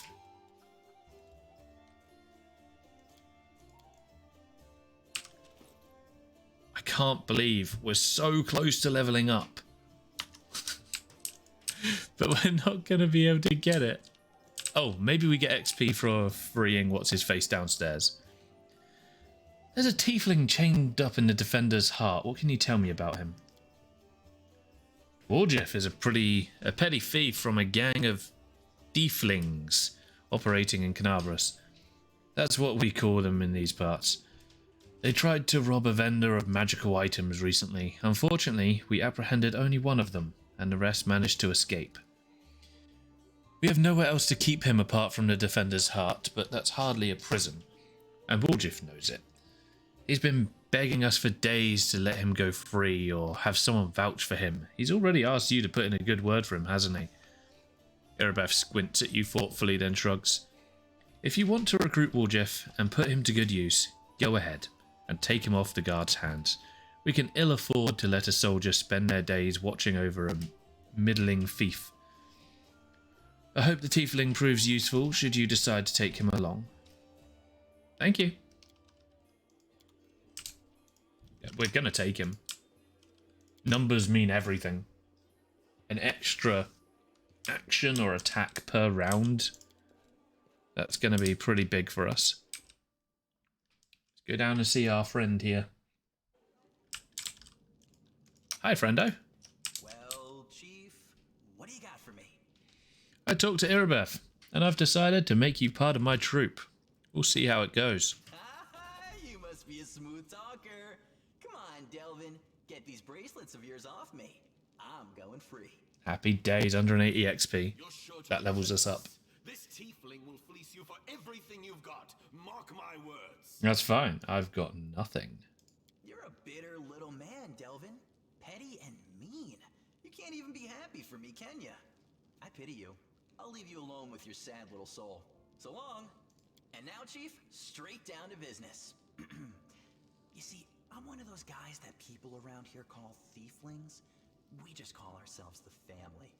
After we knocked over that shop and I got stuck here in the Defender's heart, a little bird told me that big sister Charisme wanted to see me. That she had some questions to ask me. You following?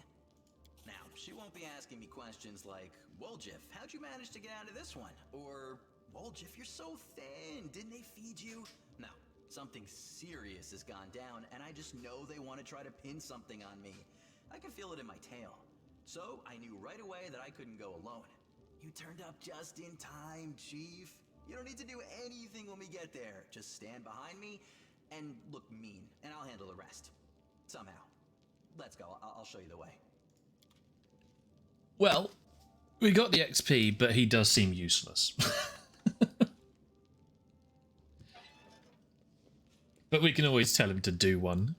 It's not really a problem. Oi! Where do you think you're going? You'll receive the item Bracers that no one in your party was able to identify. To learn the properties of a magic item, you need to identify it. Once the item is added to your inventory, the character with the highest Knowledge Arcana skill will make a Knowledge Arcana skill check with the DC that depends on specific items. To check is successful, you will immediately learn every magical property the item has. If the check is failed, you can automatically identify the item at any vendor. Excellent. Upon increasing their knowledge skill, the character will attempt another check, etc., etc.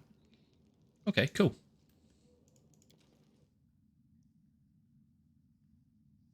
That's the bit I actually needed to know. I needed to know that a long time ago. So does that mean all of these are now identified? Yes. This ring is the Flow of Water. This ring grants the wearer a +1 bonus on saving throws against spells with Cold Descriptor and adds +1 to the DC for all saving throws against spells with the Cold Descriptor the wearer casts. Okay. So if they cast cold spells, then it's a good one to have on them. But I don't think anyone casts cold spells. Maybe this dude does. You got Snowball, but I'm not a huge fan of Snowball, to be honest, but at least you have, like, magic. You don't need grease. Oh, you do need grease because that's on my other character. That's fine. Burning hands, colour spray. Yeah, that's all good. What other stuff did we have? We had Ring of Protection. I mean, that's going on our tank. 100%. And we have an Amulet of Natural Armour. Does that give you extra AC? It does. As you're naked, we're going to give you all the things to stop you from getting hurt.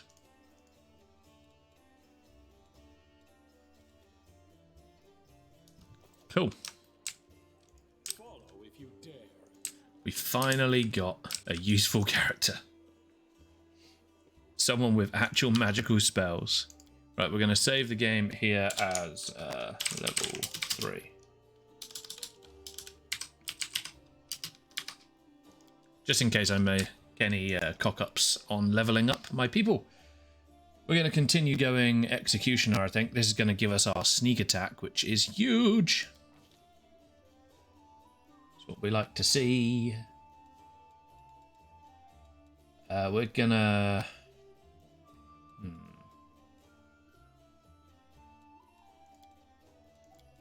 Perception doesn't do much for me at the moment, does it? Oh, Woolgift's stuff is incredible for most of these.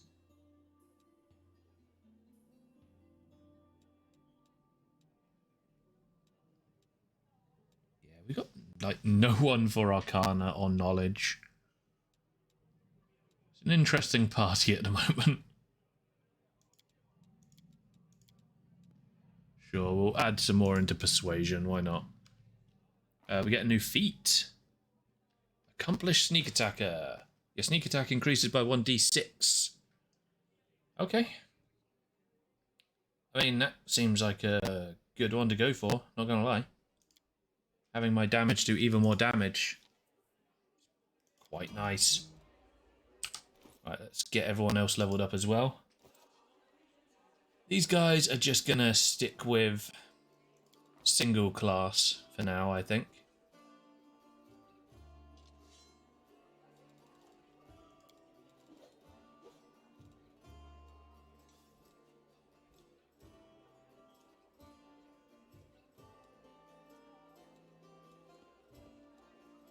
You know what? Get some damn knowledge. We really need some, like, knowledge from people.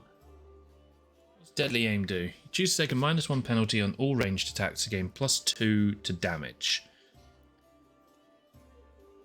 Yeah, that's pretty good. And we're just going to go for absolutely everything for bows for this guy. Zen Archer seems like a really cool... a really cool class. Choose one type of ranged weapon. You do not provoke attacks of opportunity when firing the selected weapon while threatened. Holy crap. Okay. Yeah, longbows. That's insane. So now he can go in melee combat if he wants to. And I don't need him to, but... Shit, son. You're going to continue with Spirit Hunter. And your trickery is off the damn charts, isn't it?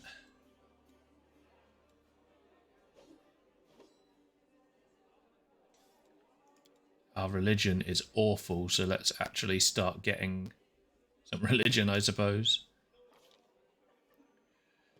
You are melee at the moment. You are also our off-tank. I'm not sure how long you're going to stay our off-tank, but at the moment you are. Point-blank shot doesn't do anything for us because she doesn't use ranged weapons. A melee focus would be good. But I'm not sure what I want to focus her on.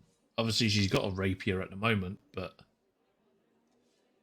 I don't know if I'm going to stick with that. Maybe we will. We might find a good rapier somewhere. Yeah, I think we'll stick with that for now. Ooh, she got a whole bunch of new spells. Awesome. And you are apparently going into like Oracle with her is also really good to get extra tankiness, but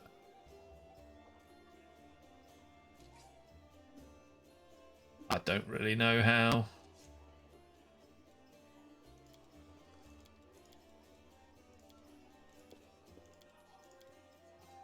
Let's get your everything up like that, I think. Your focus should be, if I'm going to use you as a tank, we want melee, combat reflexes, additional attacks opportunity, no. Unarmed, meta magic, power attack, precise strike. Defense, there we go. Armor focus. Armor focus, heavy armor. It's boring, but it's needed. SM. At 3rd level, and every 3 levels thereafter, a paladin can select 1 mercy. Each mercy adds an effect to the paladin's Lay on Hands ability. Whenever the paladin uses Lay on Hands to heal damage to one target, the target also receives the additional effects of the mercies. Okay. So we can get rid of fatigue, get rid of shaken, or get rid of sicken. Probably want to get rid of fatigue. That could be incredible. That could allow us to do extra battles before we rest if we use it wisely. That's really nice.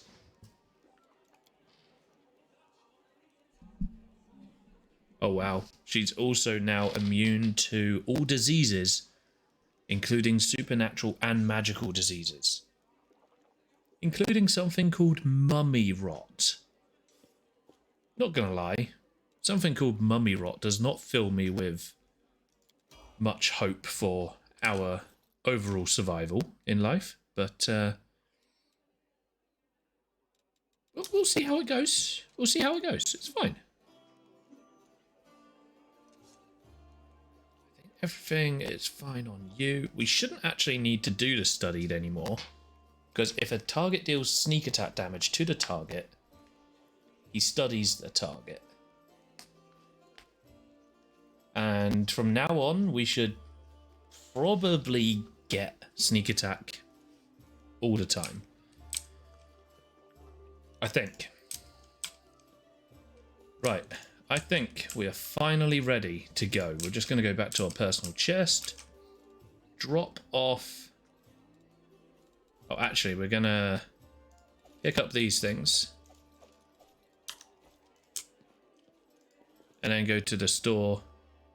Show me what you got. That should now identify them. Yep. Okay. So these are DLC items, so I might not use them, but gloves give the wearer a +1 morale bonus on attack rolls. In addition, they also grant +2 on damage rolls while mounted. That's kind of cool. This hat gives its wearer +5 maximum hit points. I bet it looks dope on her though. Oh, absolutely. Oh, look how dapper she looks now. This amulet grants its wearer a +2 competence bonus to the persuasion skill check. It's going to go on her as well. Because demoralize is a persuasion check. These braces grant their wearer a +1 against demons. Those are a little bit too... I don't like the increased damage bonus. I'm not going to go with those, I don't think. Free Dancer's Boots. These boots grant their wearer a +2 competency bonus on saving throws against movement impairing conditions. And damage rolls against swarms. Nah, we'll chuck those in the chest for now. We'll probably use them at some point, but not right now. Okay, put Radiance in there. Put that in there. Keep the ever-burning torches. We don't want that.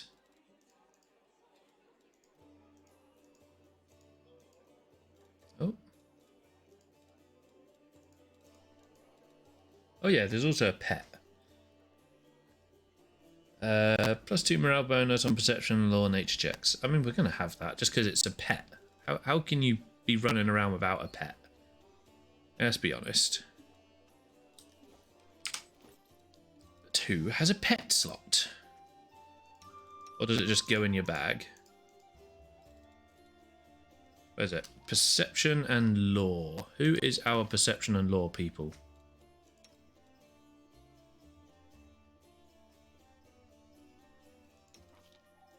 You got +7.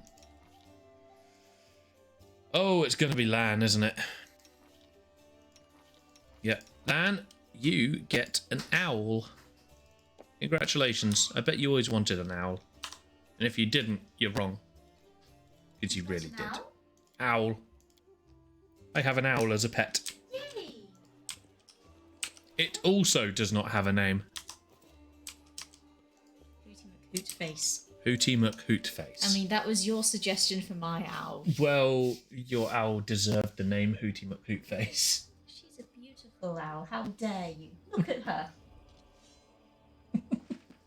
Flunker. Okay. Yeah. Right.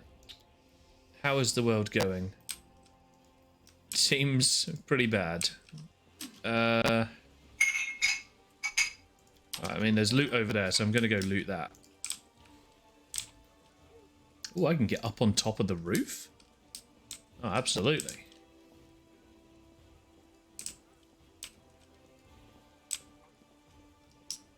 There's always loot on the roof. There we go. We got some feathers. You never know when you're going to need a feather.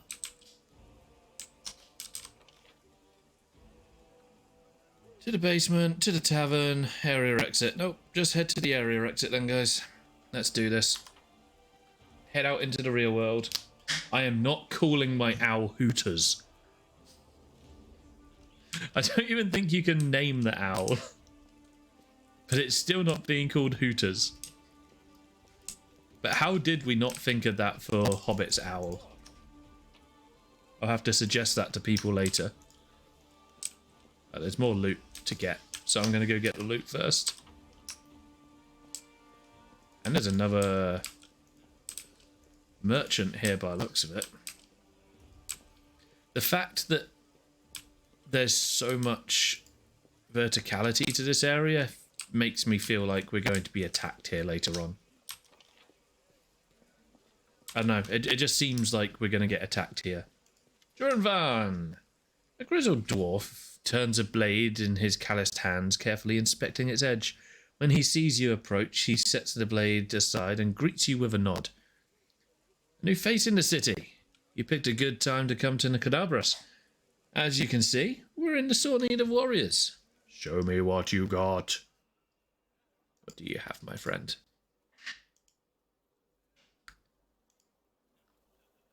You've got something called Smasher, which is a one-handed, a two-handed massive hammer. Whenever this +2 necrotic earthbreaker confirms a crit on an enemy, the enemy must pass a strength save or suffer 2 strength ability damage. Holy shit.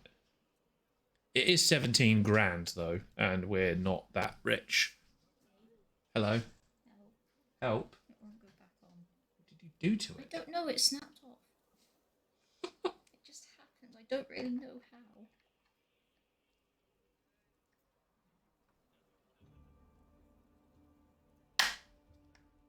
There you go. Can you push it down? I can't get it to... There you go. Shane fix. Thank you. Thank you, Shane Fix. The detainer. Whenever this +2 heavy crossbow lands a hit, the target must pass a fortitude save or be knocked back 15 foot and become slowed. Okay, well, I know what I'm going to be buying at some point. Jesus, this is some good stuff. That is medium armor. Whenever you do a combat maneuver, they deal additional damage. It's kind of nice. The merry-go-round. Whenever this +1 flail misses an attack, the next attack its wielder makes, no matter if it hits or misses, deals an additional 1d6 bludgeoning damage. Okay, that's pretty cool. I like that idea. The Attrition Dagger. Once around, if you land a hit, it deals them 1 constitution ability damage. This power can't lower the target's con below 5. Pain Channeler. +2 bonus on attack rolls for all touch skills. Oh, nice. Wow, there's some good weapons this time round, huh? No goddamn rapiers, though. Which is annoying, considering we just spec'd Our Lady into rapiers. Maybe we'll find a good one on the floor somewhere. Hopefully. Really, hopefully.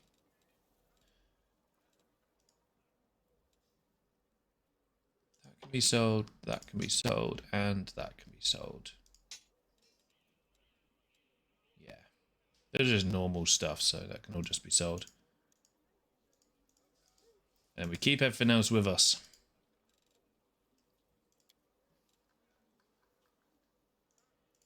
What armor did you have? Anything good that we want to definitely buy now? I don't think so. A tower shield would probably be good. Don't know if she can wield tower shields. No, she cannot. That's a shame.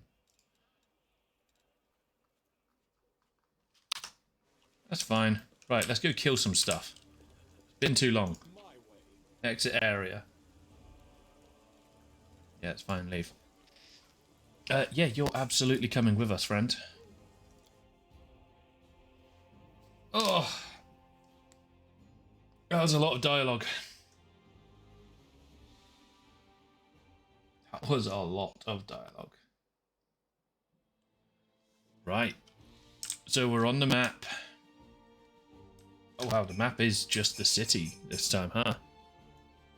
I would assume it's also going to be outside of the city at some point, but that's really cool.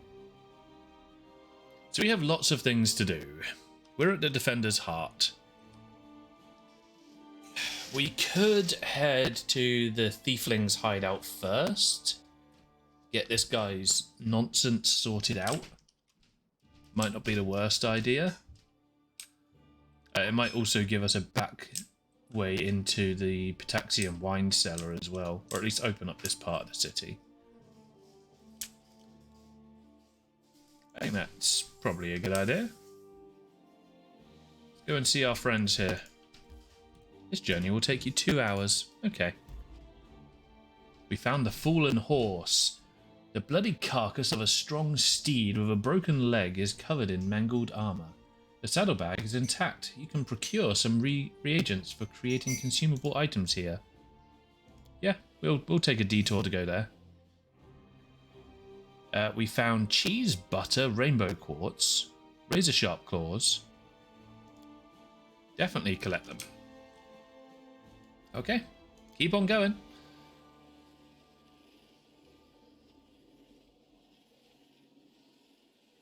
Ooh. Oh, that's the that must be the bit that's been cut in twain. It's just unfortunate that it's the city that has been cut in twain.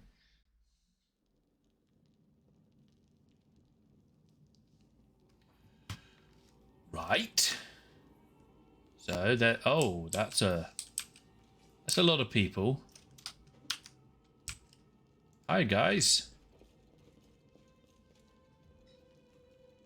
Please be voice acted. It's not. My throat. The basement is dark and dank, and you are immediately struck by the hostility of the gathered tieflings. 5 of them are kneeling along the walls, separated from the rest. The tall woman, who had been cleaning her fingernails with the tip of a knife before, greets you with narrowed eyes. Brother Wolfjig, you got my message then? Sorry I couldn't swing by sooner, dear Sister Charisma. It was just one of those things after another. First I was in shackles, next, well, you know, I was still in shackles, and then I was being watched, and then the chief got me out, and I came straight here. I knew you'd be waiting on me. Well, that sounds like Skamanos if anything ever did. That wasn't me. Really? That was our tiefling friend, who may also be quite Skamanos-esque. He's part of the thieflings. Oh. As long as he doesn't try and break into any people's basements in order to steal all of their stuff. That's literally what you're doing at the moment, isn't it? There may be a Ptixian wine cellar on the other side of town that I might be heading towards. Last time Skamanos did that, he nearly got killed by a carpet. It's not the point. Isn't it? No. Are you sure? Yes. What is the point that he wants to be a Yeah. Enough talking, or else we'll be here all night. So, we had a clear plan. We were going to wait for nightfall, slip into the shop, grab the goods, and leave. Even if the neighbours called the guard, there was time to get away. But what happened? That bitch Erebeth showed up almost right away. She knew we'd be there. Somebody betrayed us, and I have a good idea who it is. What do you have to say to that? Make it quick. I could go lawful. The burden of proof lies on the accuser. Wolfjig doesn't have to prove anything. Nabras is burning. Why are we squabbling here instead of fleeing the city? Wolfjig, tell us your side of the story. What happened? Krasmir turns to you. He speaks. I thought Wolfjig only brought you so he could have someone behind him if things went south. What's there to tell? About a week ago, Sister Krasmir got 6 of us together in this very basement. Me and about 5 of those 5 over there. I mean, Wolfjig jerked his head towards the 5 tieflings kneeling on the wall. She rounds us up and says, we've got a score. Ancientaries and wonders. The one place nobody's ever been able to hit. The place that's guarded by a golem. But now, a powerful scroll that would knock out the golem just happened to appear in our possession, along with a tip-off that the shop owner would be gone on a particular night. All 6 of us know a bit of magic and, well... Thank you, honey. Well, we know that any enchanted junk will sell for a pretty penny, so we're in. And the most important thing was that none of us was to be hanging about the shop ahead of the job. No case in the place, no calling attention to ourselves from either the golem or its master. This job was top secret. That's all true so far. Go on. We did everything right. With the locks and the golem, I picked the lock. I remember it clear as day. Sister Delena was on lookout. Brother Malona had the scroll. Doffy, Tev, Varnir bought the sacks. We covered the windows and lit the torches. I remember scooping up the rings and tossing them in a sack. And one right expensive one rolled away from me. I crawled under the table after it, and the next thing I know, Erebeth was there. Everybody scampered. But I was still under the table. Not my finest moment. I was going to wait it out, but those blockheads were dragging me out by my tail and put me in shackles. They took all my rings off me. About 20,000 gold's worth. And to add insult to injury, I never even found the last one. In the end, I got busted over nothing. So they caught you, poor thing, stripped you of your loot, and you didn't even manage to stash anything. Charisma is pointedly polishing her knife. Where's the moon of the abyss, brother Woljif? What's the moon of the abyss? It was an amulet. I used to sit on a little cushion in the window of the entrance. Ancient trees. What the fuck is that word? Ancient trees and wonders? Ancient trees. Ancient trees, okay. Ancient trees and wonders. Sterling silver sparkled like a star. Fine piece of work. On one side there was a half moon and, you know, a crescent, a waning moon, and in the middle there was a dark crystal. It was eclipsing the moon. Old man Philemon was proud of that amulet. He used to say, "I'll never sell it. It's a jewel of my collection." Wolfchick sighs unhappily. I used to go there to see what kind of treasure there was in the world. There's nothing else to look at in Canabras. People used to claim it was a powerful thing, but who's to say? If you ever stole a thing like that, you'd have the guards on you the second you tried to fence it. Everybody knew that there were always hanging around in ancient trees and wonders, drawling over the moon of the abyss. Did you think you could swipe it in all the commotion and keep it for yourself? Did you hope that we'd all be locked up and you'd get off scot-free? And with a fancy trinket to boot? Don't take me for a mug, Woljif. I see right through you. Why would Irabeth arrest her own informant? Took the words right out of my mouth. It doesn't make any sense. If I was a rat, I'd have kissed her on the hand and been long gone by now. You know me, sister. I'm a cautious fella, not an idiot. Why would I go against the family? So the fish in the sullen can have a nice Woljif-sized dinner? The moon of the abyss is a pretty bauble, to be sure. But it's just an amulet. It ain't worth dying over. You know Irabeth's people would protect you. You knew you could pin the moon going missing on them. And now you've come here with backup. You knew exactly what is going to say to you. Only problem is, nobody's returned the amulet. Are you giving Irabeth a cut, is that it?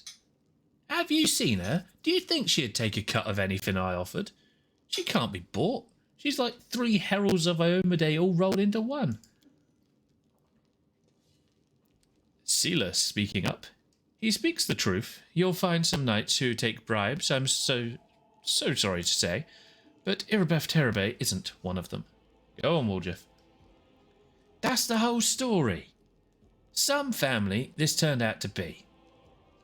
It's just a name in the end. In a real family, people take care of each other at their word. They don't throw around accusations. You ever been to a family dinner? I didn't take the moon of the abyss. What am I going to do with it? You can't sell it to no crusaders. It's a special item. You can't wear it. It'll get nicked. It's pretty to look at, sure. But ain't that pretty?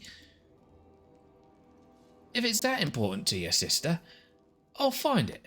And I'll drag the traitor here by the horns, just so you don't end up at the bottom of the cellar.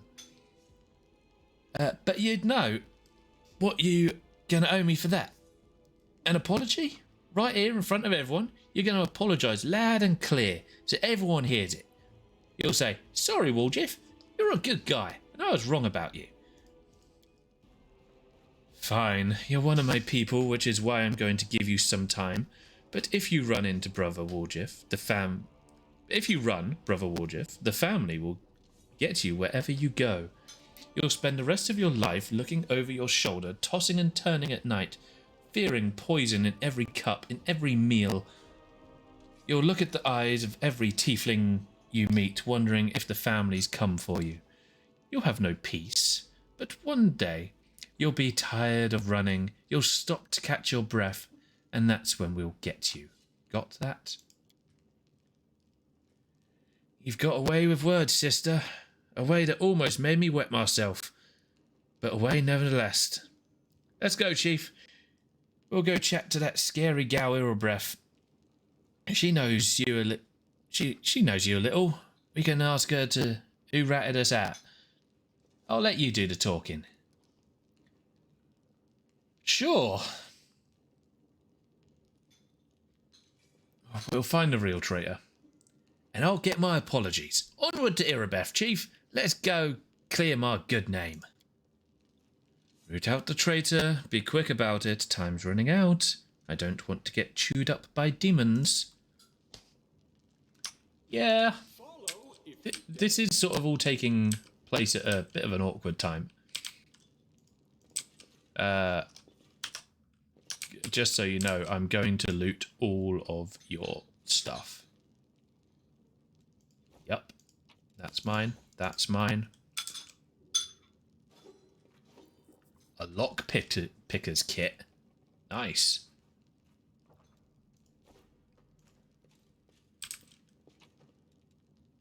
Yeah, all that's mine. I don't care if it's rotted. It's mine now. Let's exit the area. Well, at least that didn't end in a fight. It could have. I was kind of expecting it to. You want me to go speak to Iridef again? That's going to take a long time to get to there and there. Yeah, I think we should head back to Iridef quickly. Should be a nice, easy one to do at least. You failed to sneak past the enemies. Prepare for a fight. Ha! Have at thee. This will be quick. I mean, I've been talking for the past, like, 2 hours because it hasn't been any fighting. It's just been all dialogue. So I'm quite happy that there's some dialogue or some fighting now. Right, what have we got? They're just cultists, huh? Oh, there's a cultist behind us as well. That's awkward. Okay, you go to that one. You go to the one in the back. I forgot to prepare your spells like an idiot. Flat-footed means I should get sneak attack on them. If I can hit them, of course. Right, Uljif, what do? You have cantrips. What's your weapon of choice, sir? Double-E daggers. Okay. So we can have you in melee or not. We can give people resistance to various elements from you. That's quite nice.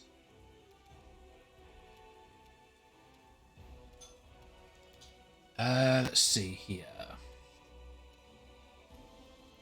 Let's see how much damage your stabbies do. Oh, shit. Did 12 damage. Okay. Pokey pokey with daggies might be a good idea then. Yes, summon your owl. Always summon your owl. Your owl is love. Your owl is life. I can now use key to gain an extra attack. Because monks. One additional unarmed strike at its highest attack bonus when making a flurry of blows attack. This bonus attack stacks with all bonus attacks gained from flurry of blows, as well as all of those from haste and similar effects. That's really dumb. So I gain one attack from flurry of blows, and I gain another attack by spending a key point. Just as standard. Jesus Christ, these monks are insane. I love it. So there's a monk class in Pathfinder called Zen Archer. And instead of unarmed attacks, you're all about the bows. About the bows. No fists. And yeah, they're kind of insane. Like, they do serious damage. Pokey. Right, Skamanos. Damn! Yeah, there we go. That's what I'm talking about.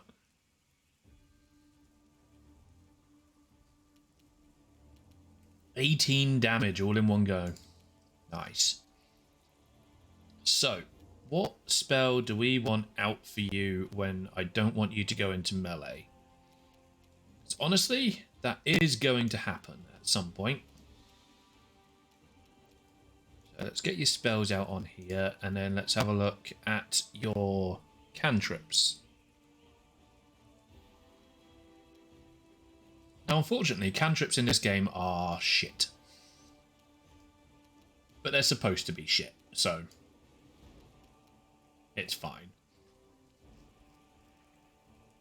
That's a touch spell, so we don't want to do that. Let's see how this is. You get 2 attacks, you don't get 2 attacks. That is the only problem. And you should get sneak attack on it. If, you know, sneak attack applies, of course.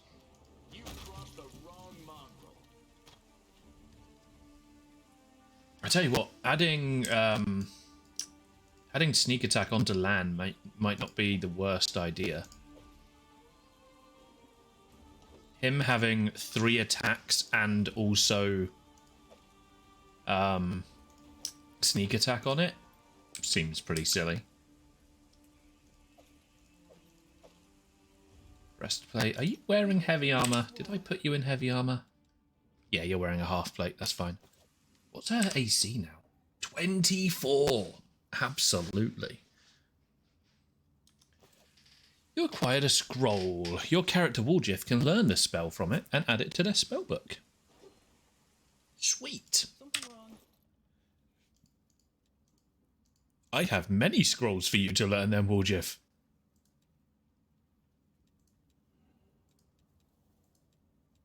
How do I know if you can learn a spell? Equip, use, split, no. Ah, there we go. So scroll from protection of good. Absolutely copy that to your spellbook. Summon monster? Sure. Bull's strength? Yes. Eagle's splendor? Yes. Resist acid? Yep. Learn that one and all. Resist fire? Oh, we can't learn that. What's that one? Scroll of Summon Small Fire Elemental. Oh, cool. You can learn that. Sweet. Right, who has our best lock picking? You've got 12. You've got 14. Okay. You are going to get our lock picks then, because that will give you a 15. Nice.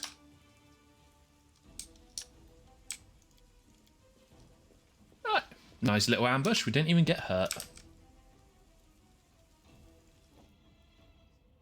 Amateur hour. Oh, by the way, the stream will be stopping for an hour today. Hobbit has a lesson at 1. So I will stop the stream for an hour and then come back at 2 until 5-ish, probably.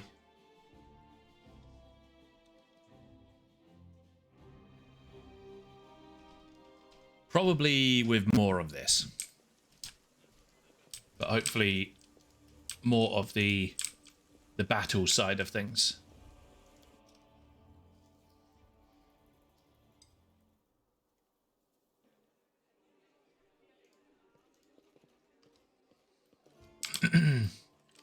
Right, Irabeth, this is going to seem dodgy as fuck, but there's a traitor I'm trying to track down. Who was your informant amongst the tieflings? Irabeth arches her brows in surprise. Canabras is threatened by a demon horde, and you have enough spare time to help out thieves? I don't like this, but I hope you know what you're doing. I'll tell you everything I know. I did not see my informant's face. He slipped out of a dark alley, handed me a note, and disappeared. He had a cloak with a hood masking his face, but the horns, the long horns, didn't fit under it. There should be a guardian golem in Eccentricities and Wonders, the shop they tried to rob. The owner gave us the construct's code word just in case. The golem itself was destroyed, but the head seems to be intact, so you can interrogate the thing and find out what it saw. The code word is Hand of Irori. The Master of Masters, the Enlightened One, or the Perfect Human. Is a god of enlightenment, self-perfection, knowledge, healing, and inner strength. Fair enough. The shop's owner must have escaped, but there's a small chance you'll get lucky with the golem. Okay. Let's do this. Yeah, we're still really light, so let's just head on out. Hopefully get into a couple more battles. Yeah, I'm very happy to see that there doesn't seem to be any sort of weird time mechanic anymore, so you can just sort of sleep as and when you want to.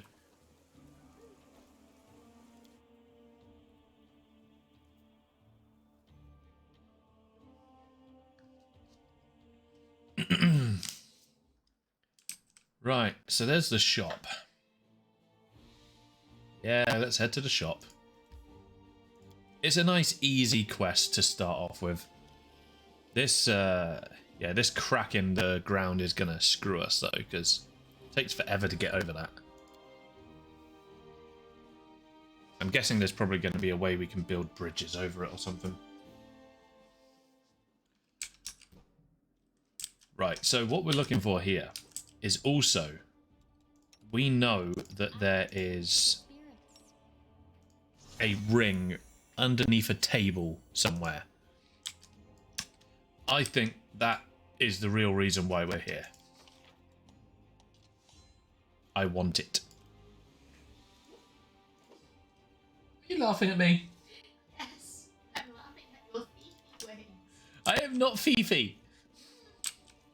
I'm not Fifi. What class of Skamanos? Thief. Shut up. I found a gold ring. But that's boring. Find me the hidden loot. Please get me out of here. Oh, there's someone still here? I can hear your footsteps. Pull me out. Hello? You'll just have to wait. Hello? Is anyone there? I'm sorry, I'm looting. Hang on. A pipe fox? Please get me out of here. Shut up. A pipe fox. Summons a pipe fox familiar. Provides +3 insight bonus on knowledge, arcana, and perception checks. Nice. Now that's loot.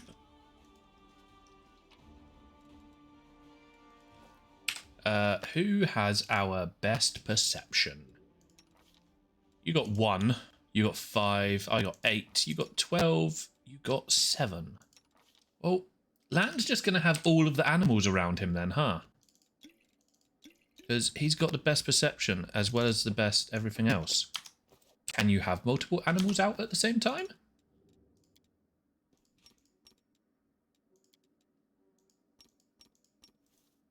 Oh. Looks like you can. So now we have a pipe fox, which is an adorable little thing. It's like a little snaky fox. Oh! Adopt it. It's mine. It has been adopted. I do what I must. Can't hide from me. There we go. Perception check. Succeeded. We're just going to run around a second, make sure we've got all of these perception checks done, and then we'll deal with the person who's trapped, because, well, he can bugger off. I'm sorry, I found a demonic heart? What the hell is this place? Unique weapons and antique armor were previously displayed on these stands. It's unlikely their owners even knew their true value. Interesting.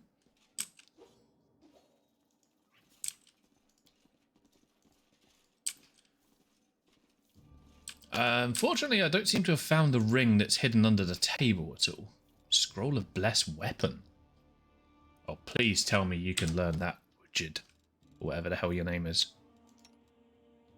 Woljif. That's it. You can't learn it, you bastard. But I would really like you to. Right, let's give this person a hand, because their yelling is annoying me. Finian, the talking weapon. Oh no. Phew! Free at last! I thought I'd be flattened like a pancake under the rubble. Much obliged. Damn, I'm not in any pain. But my head is foggy for some reason. What's with all the hubbub in the city? The name's Finian. I'm a Pathfinder. If there's anything I can help you with, I will. Just casually dropping the game title in there. Very good, very good. You're a Pathfinder? That's right. Finian Dismar, Pathfinder and Crusader. I roam around the world wound wherever my task leads me. scouting mostly. But this last while I've been hanging around in Canabras, waiting until I'm needed again. I'm bored out of my mind, but at least this shop makes for better lodging than some inn. What I meant was, what are you? What's that supposed to mean? I just told you. I want to know where I hail from, is that it? Well, I'm from around here, actually. We Kelids are the Stareye clan fled when the Whirlwind troubles began. I couldn't stand by while the demons wreaked havoc, so I came back. Or did you mean to ask about my weapon of choice? My best weapon is every weapon. I'm a skilled and capable fellow.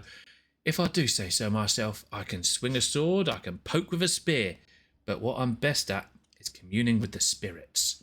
They call folk like me phantom blades. A phantom blade? It's like a spiritualist, but with a twist. It means that some spirit took a liking to me at some point, and it can turn into whatever weapon I need. Handy, eh? I don't need any whetstones or enchantments. Doesn't take up space neither. Although, to be fair, it's not a barrel of laughs. The spirit that bestows this kind of power don't come from happy places. And they're not exactly bright-eyed and bushy-tailed. They usually appear after great battles that leave few survivors. You know the city's under attack by demons. Wait, what? Last thing I saw was some thieves breaking in here. Then the guards came, everyone was running around after that. It's a bit of a blur. Right when things got intense, they dropped the cabinet on me. I couldn't even help the owner. I was just laying under the shelves like a dimwit until you came along. If there are demons in Canabras, we must do something about it. The city needs every blade it can get. Hey, do you mind taking me with you? I don't think I can handle this alone, and besides, the more the merrier. Is my last companion going to be a talking weapon that just turns into other weapons? Because that's fucking cool. Nice. Yeah, I'll take you with me. I swear you won't regret it. I can do all sorts of things. If there's anything your party is missing, a sword, a spear, a bow, just say the word. You received Finian, the talking weapon. What? You say I've received it, but where have I received it? I don't know where he is.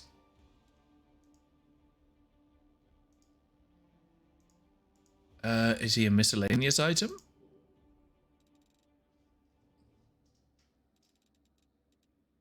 I can't see it anywhere. Maybe he just pops out in battle. We should move. I have no idea where he is, but we will see when we get to that.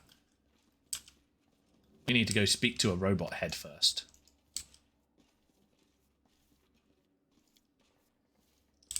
Press I.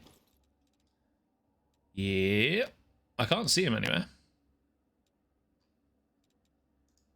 Maybe I can sort by new. Yeah, date from newest to oldest. Bottom right. Oh! Yeah, that big button that says Finian. Yeah, okay. I can literally turn him into whatever I want. Oh, this is the happiest day of my life. You know what? We could do with a reach weapon. How about... Oh, you just turn into that weapon. Oh, that's cool. In which case, turn into a composite longbow, my friend. And I'll use you. Yeah. Start dialogue. Hail to the adventurers. You know, I've never regretted following you. Everything seems to revolve around you, like beavers in a mill wheel. I'll have a lot to write in my report to the Pathfinder Society, although, thinking about it, it's been a while since I last sent them any reports. That's all for now. If you feel like chatting, I'm always here. Cool thing, Finian. So, do I just drag that over? I do. And now I have a magical talking bow of awesome. Oh, wow, that makes me so happy.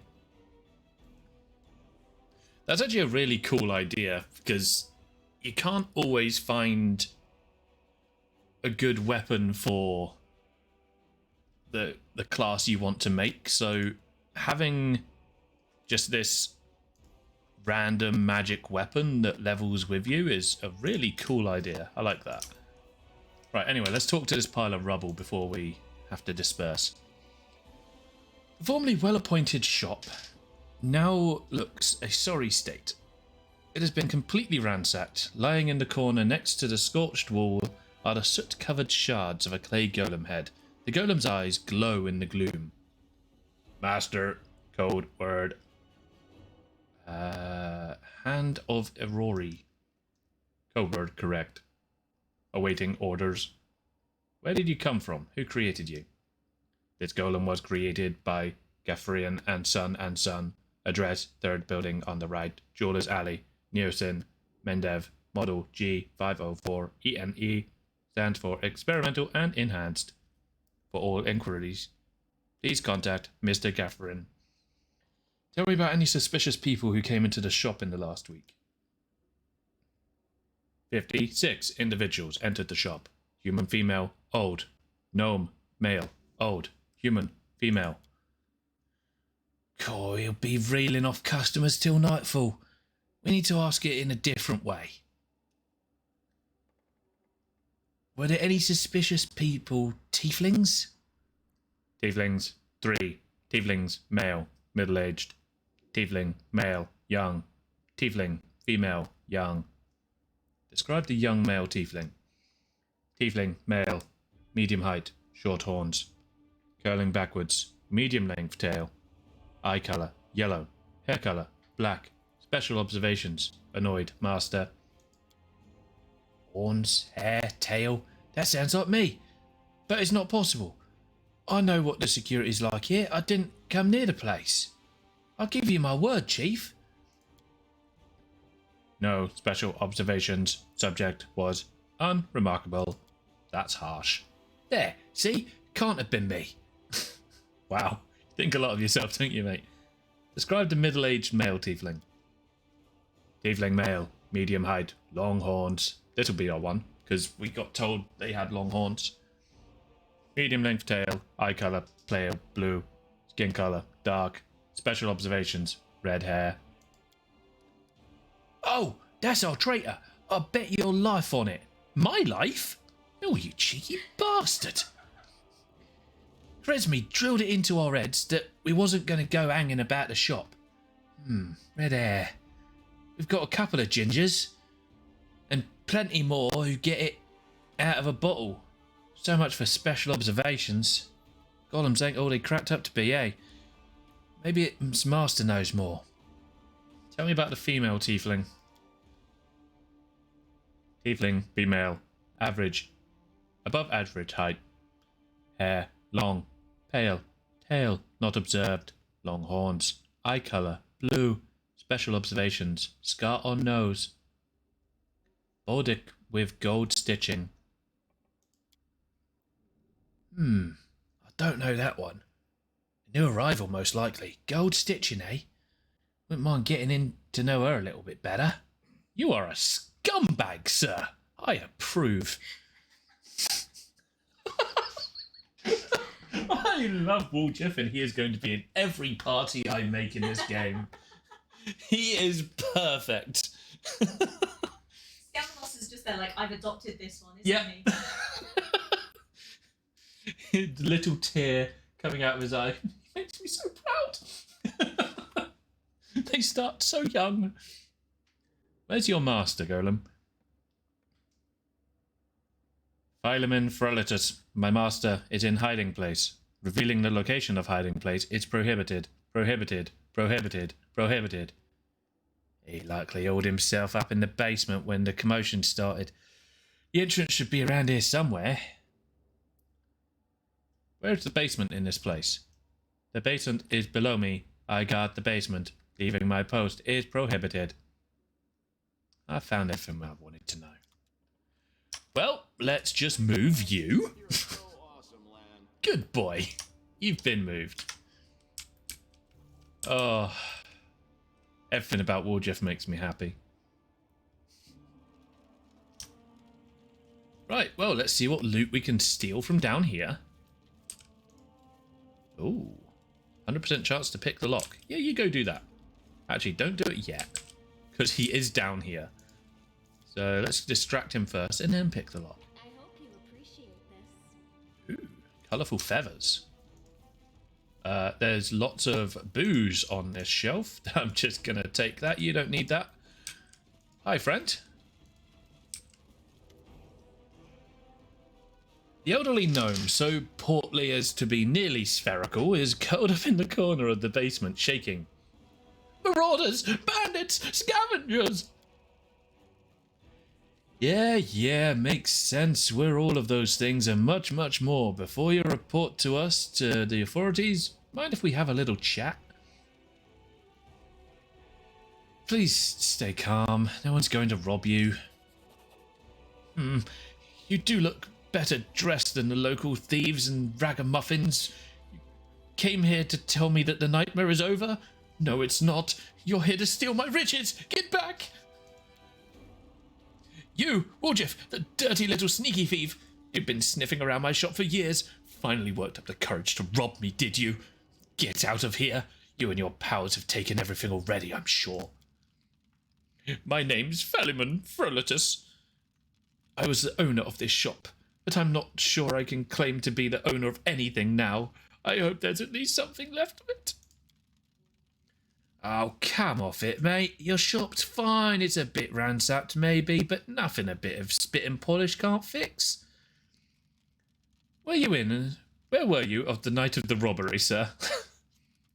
Do you think I robbed my own shop? I was here in the basement. I was told to make it look like I had left. The WotR was very keen to get their hands on those thieflings. They seem to be multiplying all over Golem, so of course I did everything they said, and I've been stuck in this basement since then. The golem wouldn't move away from the door no matter how much I yelled at it. But then I thought that it was all too good. Somebody came by after the guards and caused a ruckus upstairs, bellowing like mad, taking advantage of my absence. Tell me about the tieflings who visited. Why should I tell you anything about my customers? You're not from the City Guard or the Eagle Watch. Chief, he keeps digging his heels in. Just say the word and I'll know how to loosen his tongue. We can do a bluff check. We do have a +10. Or an intimidation check, which is also a +10. Ooh. So I can either say I'm helping the Eagle Watch to catch the culprits. It's in your best interest to tell me, or I can reach for my weapon, start talking or elf. Let's go with number 3. Oh, we succeeded. So they've gotten the thieflings? I thought the city's finest were on the job, and they'd... The gnome sighs. You can't rely on anyone. Ask your questions then, if it's so important. Tell me about the red-haired tiefling. A red-haired tiefling, I suppose. Yes, there was one who came in, spent a long time looking around. He was on a person of modest means, I couldn't tell by his clothes, but he asked me to show him an Asimar-made chainmail. He certainly couldn't afford it. That's when I suspected that something was off. I checked everything after he left, but nothing was missing, and that put my mind at ease.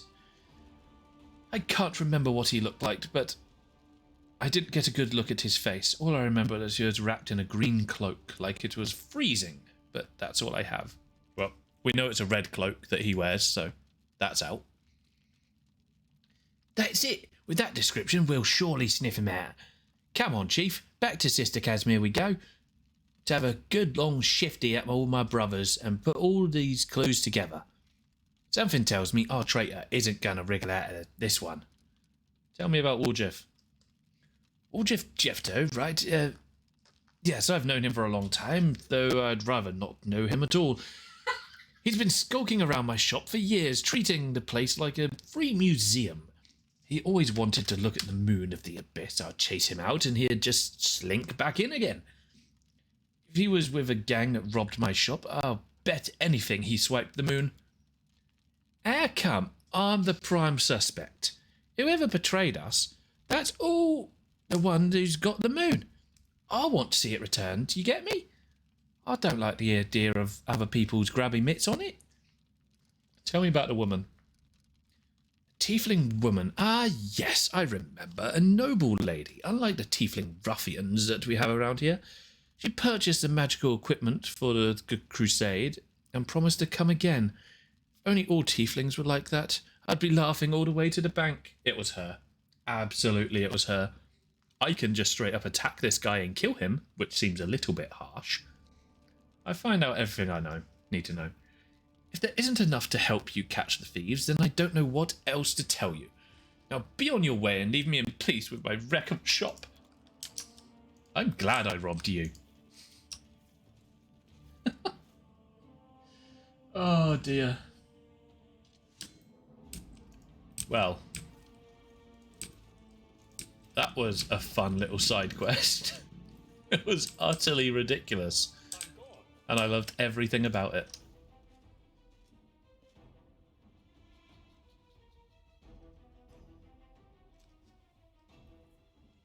Invisibility can be immensely useful in battle, you don't say. Right, let's get over to the tiefling's hideout. Sorry, the thiefling's hideout. It just hurts me to say that pun every time. The tiefling in me dies a little bit inside. Right. What have you got to say for yourself this time, scumbag?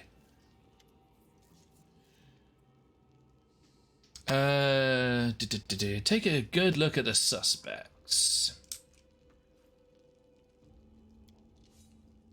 The tieflings are tense and ready to reach for their weapon. The only redheads are Maloran and Doffy. The dark-skinned tiefling are Varnir, Doffy, and Maloran. Doffy, Maloran, and Taev have straight horns, but Taev is female. Only Varnir and Maloran have green cloaks. Jesus Christ. So Maloran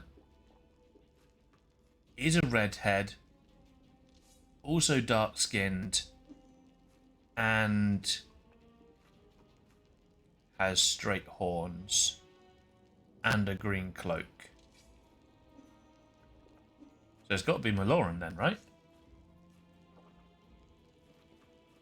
Because they're the only one that is all of the things.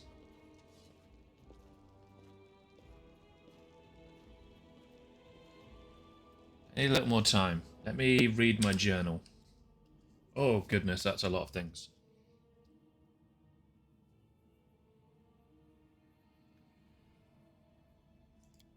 Right, okay, so... A red-haired tiefling who wears a green cloak is the traitor. Now all that remains is to put the pieces together and expose the culprit. Okay, so they have to have red hair and have green.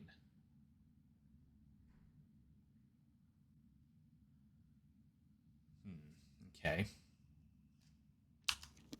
So we've got a 50-50 shot here, I think. So, have to have red hair and be wearing a green cloak. In which case, it has to be Maloran, because Maloran is the only one with red hair and a green cloak. I'm ready to give you a name. Well, go on, tell her. The traitor is Maloran. No, I pressed the wrong button. I pressed 2 instead of 3. I'm reloading. I'm reloading because that was a misclick. When did you last quick save? There's the question. Just before I came in, I think. I'm not condemning a person to death because I clicked the wrong number. That's fair. That's fair. Wait, where are we? Enter this location, yes. I know. I'm just going to stop after we get this this quest done, which we're about to.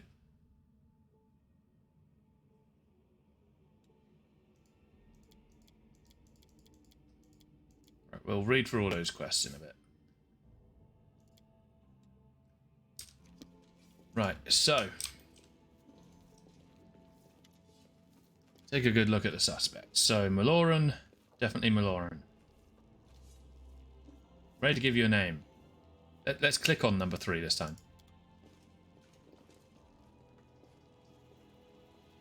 Maloran. You'll pay for this. WotR and has been it. Will get you in the end. Hepzamira? You're not leaving. Oh, got shivved in the back.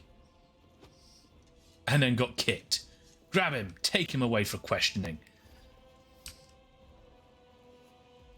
He seems like a nice bunch of people, huh? Sister Charisma. Looks weary, but her early tension has clearly lifted.